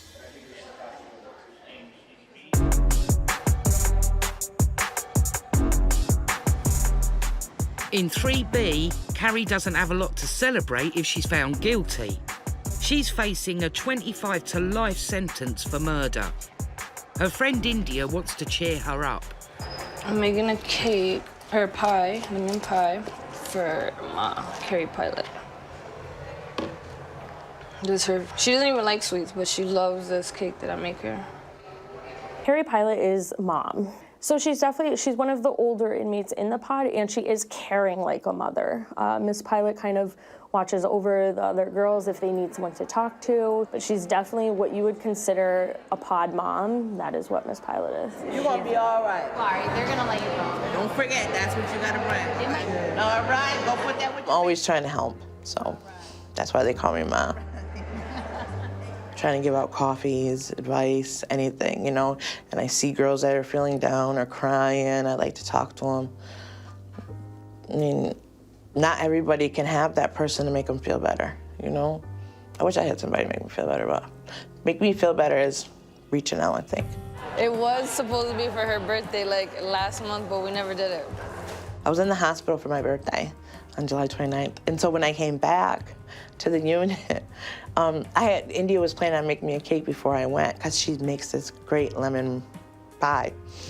And they made it for me. Happy birthday to you. Happy birthday to you. Happy birthday, dear Mom. Happy birthday to you. I didn't think they were gonna sing happy birthday. I thought they were just making the pie because I liked the pie. And then they sang happy birthday. I wanted to cry. Like, it meant so much to me. I feel bad, you know, like being in jail, there's no holidays, there's no nothing. You know, like it's the little things that make you feel a little special or put a smile on your face. So I don't like that much cake. You guys Which one do you want? Just pick one, please. So I don't want this one. You want this one? Okay. In 2015, July 31st, my son was murdered. I went to the hospital because it was my son's anniversary, and I had mapped out that I was just gonna end my life. I can see it like it was yesterday. You know, I mean, he's a good boy. Broad daylight, 1 o'clock in the afternoon at the barbershop, you know. I hit him 5 times with a 45. I slept on the cemetery, on the ground. In the middle of winter, I would walk in and come in the back and sit there with him all night, all day during the day, rain, sleet, snow. My heart hurt so bad that I needed some help with mental, you know. I got 6 kids, 5 girls, and I had 1 boy, and I lost them all. I lost my kids, I lost my partner, lost my job, lost my house. I lost myself. It's tangy. I've never ate nothing in jail like this until she made this. I like that. It meant so much to me. That was me being grateful and me realizing, you know, that I have relationships with these women. We're not just a number to each other. You know, we care about each other and what happens.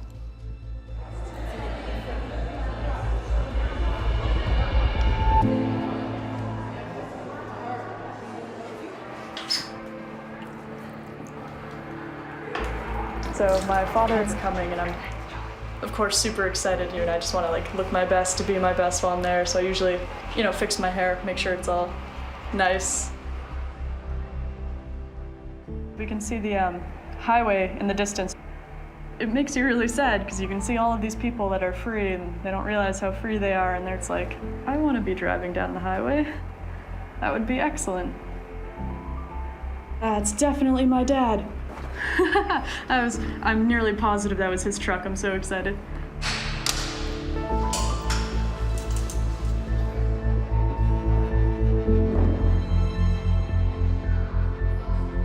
Before I go to a visitation, I try to make a list in my head of all the things, if there's anything I really need to talk about. Of course, you always forget, because you're so emotional when you walk in. Hey. How you doing?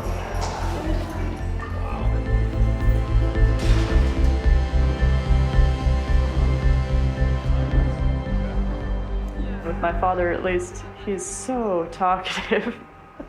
I love him to death, but he immediately started going on about like, oh, and I just fixed my truck and I bought another truck, and oh, I have this tree job next week. We'll talk about, you know, investigations with the case and everything. For me, after all that's out of the way, the important things are just being able to talk like real people, you know, because we don't get to anymore.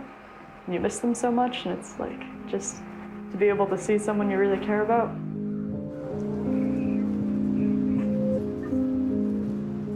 I usually start crying after if I think about it too much.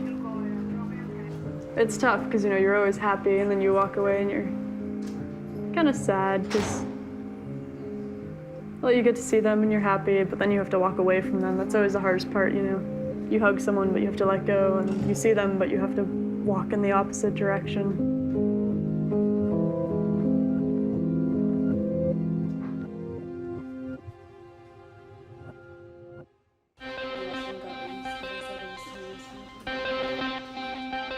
Jackie has just come back from court, where she expected to have her release in a few days confirmed.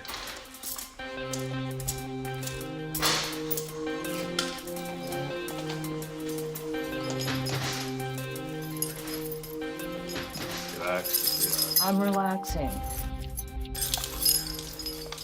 But Jackie didn't quite get the news she was expecting. A year. No, this is the first time I got a year. A year at Mill Street. Where are you at? Silver, 101. Huh? Silver, 1. Thank you.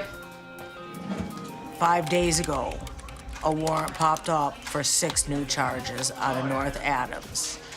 And that is when my running partner had court in North Adams, where he gave my name so he didn't have to do jail time. See what I mean by men suck? Right?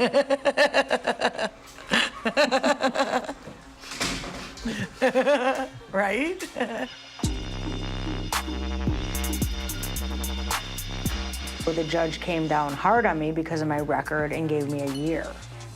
So instead of getting out Friday, I'm here for about 50 more Fridays.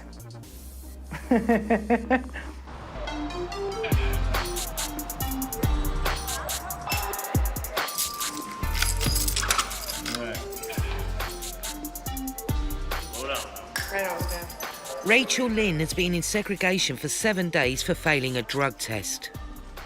Today is her disciplinary meeting with Lieutenant Sherrard. 821, possession of contraband, guilty or not guilty? Guilty. Positive drug screen test result, guilty or not guilty? Guilty. Intoxication, guilty or not guilty? Not guilty. So you tested positive for Suboxone, right? Right. And you received them personally? Like I said, I don't want to incriminate myself. Mm-hmm. But they were something that you got from outside.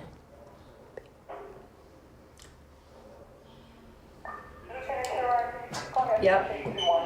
Okay. And so right now you don't want to share any more No. information about that, how that happened? No. But that's a total of 20 days. You will get 3 days credit for days served. All right, I'm gonna have you step out and the officer will take you back to your area. Okay. Rachel has been given 20 days in segregation by the jail, but she believes she won't have to serve all of it because her court-imposed sentence is due to be completed in 3 days' time. Okay, see you later. Bye.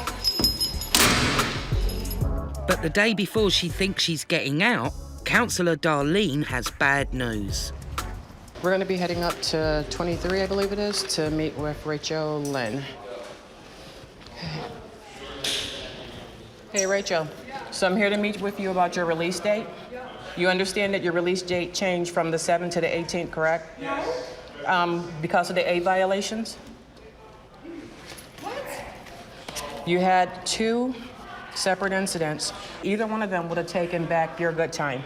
So Why didn't you come over a week ago? I've been here for fucking 10 days. Like, your investigation, I'm gonna be here tomorrow. the 10 days has been removed. You removed it, though. I don't remove times. The A violation automatically removes the earned good time credit because it's no longer earned.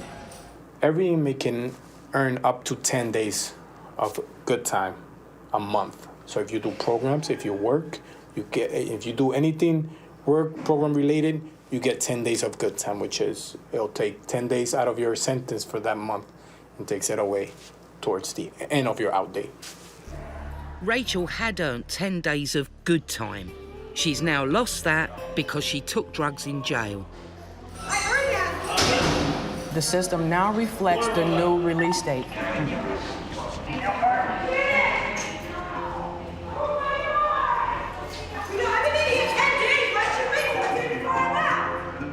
Rachel now has 11 days of her sentence to complete, all of which has to be done in segregation. Oh, shit, right? That's some fucked up shit. You're sick. Well, I can't even breathe right now. Like, this is fucking... Oh, my God. I want to break something. I want to break something. Oh, my God! Shit! What? I didn't realize that my good time?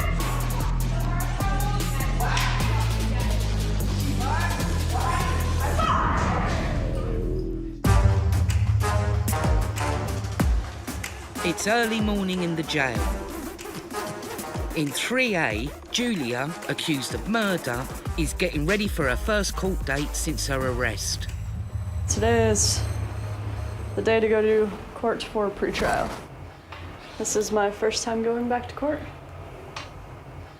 Pretrial number 1. No one told me to pack my stuff up, but I always see the other girls do that, so I'm going to assume this would be the proper time to do so, on the off chance if someone doesn't come back. Inmates with high-profile cases like Julia can spend years in pre-trial jail before they are proven either innocent or guilty. Good morning, good luck. Yeah, likewise. Tops, I've come to terms with like 2 years at most. I'm putting my bets on 1, and I'm putting my hopes on the next court date that they'll figure out enough to not even indict me. Girls always say you need to try to accept the absolute worst case scenario. And if you can come to terms with that, you'll be at peace with everything. Rock and roll, baby. While she's in the jail, Julia is shielded from the media interest in her case. I mean, I think they bring me around the back and keep me in a cell until they bring me up to the top, so I'm the one that actually gets to kind of avoid the media until I walk in the room, and then they're all gonna probably try to zoom in. It's definitely upsetting. You know, everything gets so skewed and hurtful. It's It's pretty depressing what people do for money and amusement. You know, kind of tear your life apart and then watch. Social media is significantly worse. You know, I've heard about death threats and things to different people in my family, and that's insane. No, I don't really believe any of this. You know, even after time. Still hard to believe.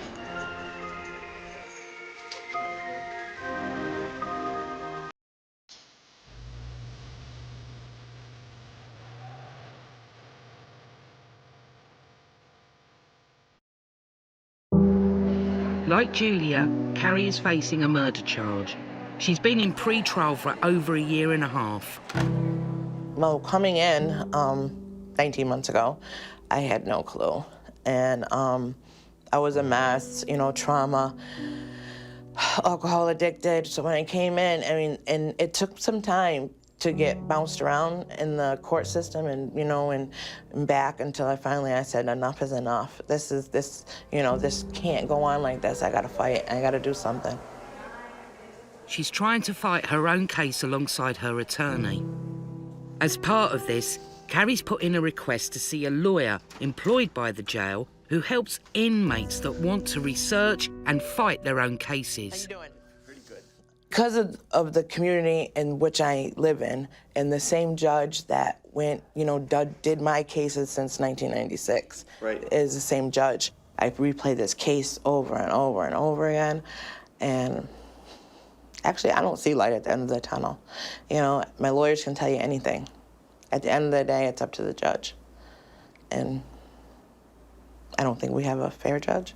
You know, you're presumed to be innocent, and the government has to demonstrate proof beyond a reasonable doubt. It doesn't work like that, though. What I have to do is, now I have to investigate and prove that this didn't happen. No, I don't blame you for, you know, cynicism, but I don't hold that cynicism. The system goes slow. As agonizing as it is to be in Orange, you know, for a sustained period of time, you want to get it right. Thank you for everything. You're welcome. If Ms. Pilot is found guilty of the crime that she is being charged with, she could spend the rest of her life in a prison. Then I used to say to the girls that were in here that were facing, you know, murder charges, like, oh my God, how are they just making it through the day? And now I'm one of them women. And it's so hard to think that, you know, I'll never see my kids again. That's the hard part. I'm not innocent, but this is something I'm not guilty of at all.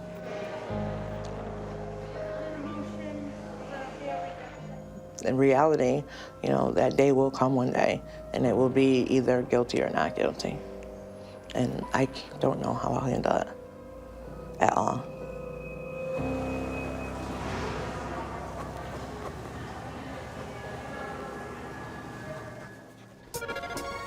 In 2B, where inmates have received their sentence, Jackie had thought she was leaving jail, only to be slapped with a new 1 year sentence. She's not going to be going anywhere, but she will be classified today for some lower security. She has a meeting with senior staff about where she'll complete her sentence. One option, Mill Street, is a low-security drug rehab unit. Jackie being hit with additional charges helps us out a little bit because it gives us a little more time to work with her. All right, Jackie, you know the drill. This is your initial classification hearing. We're just going to review your sentencing information, hear from you, what you got here, and talk about your plans, okay? Okay. All right, so you are serving a year for larceny and shoplifting? Correct. So what'd you do? I went out stealing to support my habit. All right, so what do you think you need to do while you are here? Work on recovery. Okay. Have you started programming yet? Yep. They want me to go to Mill Street. Who's they? The judge. Was that your recommendation Yes. in court? Correct. All right. What do you think? Yeah. I mean, I can certainly say I would agree with the Mill Street recommendation. You know, particularly as you know, we haven't had a chance to do that before. In terms of movement, if beds are available, you go. Right. If they're not, I don't. just keep doing what you're doing, right? All right, do Right. well, and hopefully we'll see you shortly after the 17th. I hate to say it, but I'm looking forward to it, you know? All right, gonna come and see me? Okay, thank you. They're gonna put me in Mill Street, which is a program, which is fine, which is good, because I need a program. So I'll have more time to, you know, think about if I continue using drugs, where it's gonna lead me back to, and this is here, and like, I'm done with this. I can't keep doing this. I'm too old to do this. If I continue using drugs the way I was using, I'm gonna die. So it has to be it.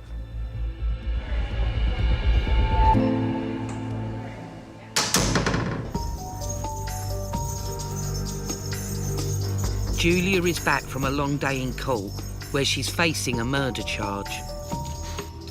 Pre-trial, it's one of those things we all look forward to because you want to move forward in your case, but it's usually extremely uneventful. I had expected that for mine, and having left here at probably 8 in the morning and eventually going to court for all of 10 minutes, I didn't actually get back here until 7:30 at night. So I'm gonna do a pat search one at a time, turn around, put your arms out to the side, face the back wall. I'm kept alone. Because I have a high-profile case, they wanted to make sure, like, families won't get upset or something, so they kept me separate. I just waited on the stairs with the officer standing next to me, and then they kept waiting and peeking over the edge. And a lot of the times, even when I showed up, the attorney had come down and he's like, they don't need your appearance. So I could have spent the entire day in a cell, and it wouldn't have made a difference, you know?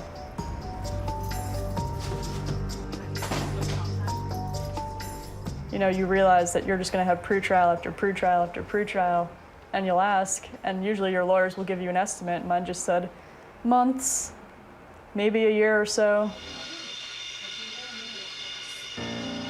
I think she understands the seriousness of what it is, but I think, you know, she thinks that, like I said, the justice system is gonna work itself out, you know, for that, but it's gonna come a point where she's gonna see, like, oh my God, that I could be facing life in jail. You're all set. Julia, just have a seat right over there, yeah. So I did briefly try to come to terms with, what if they mess up so bad I'm in for life?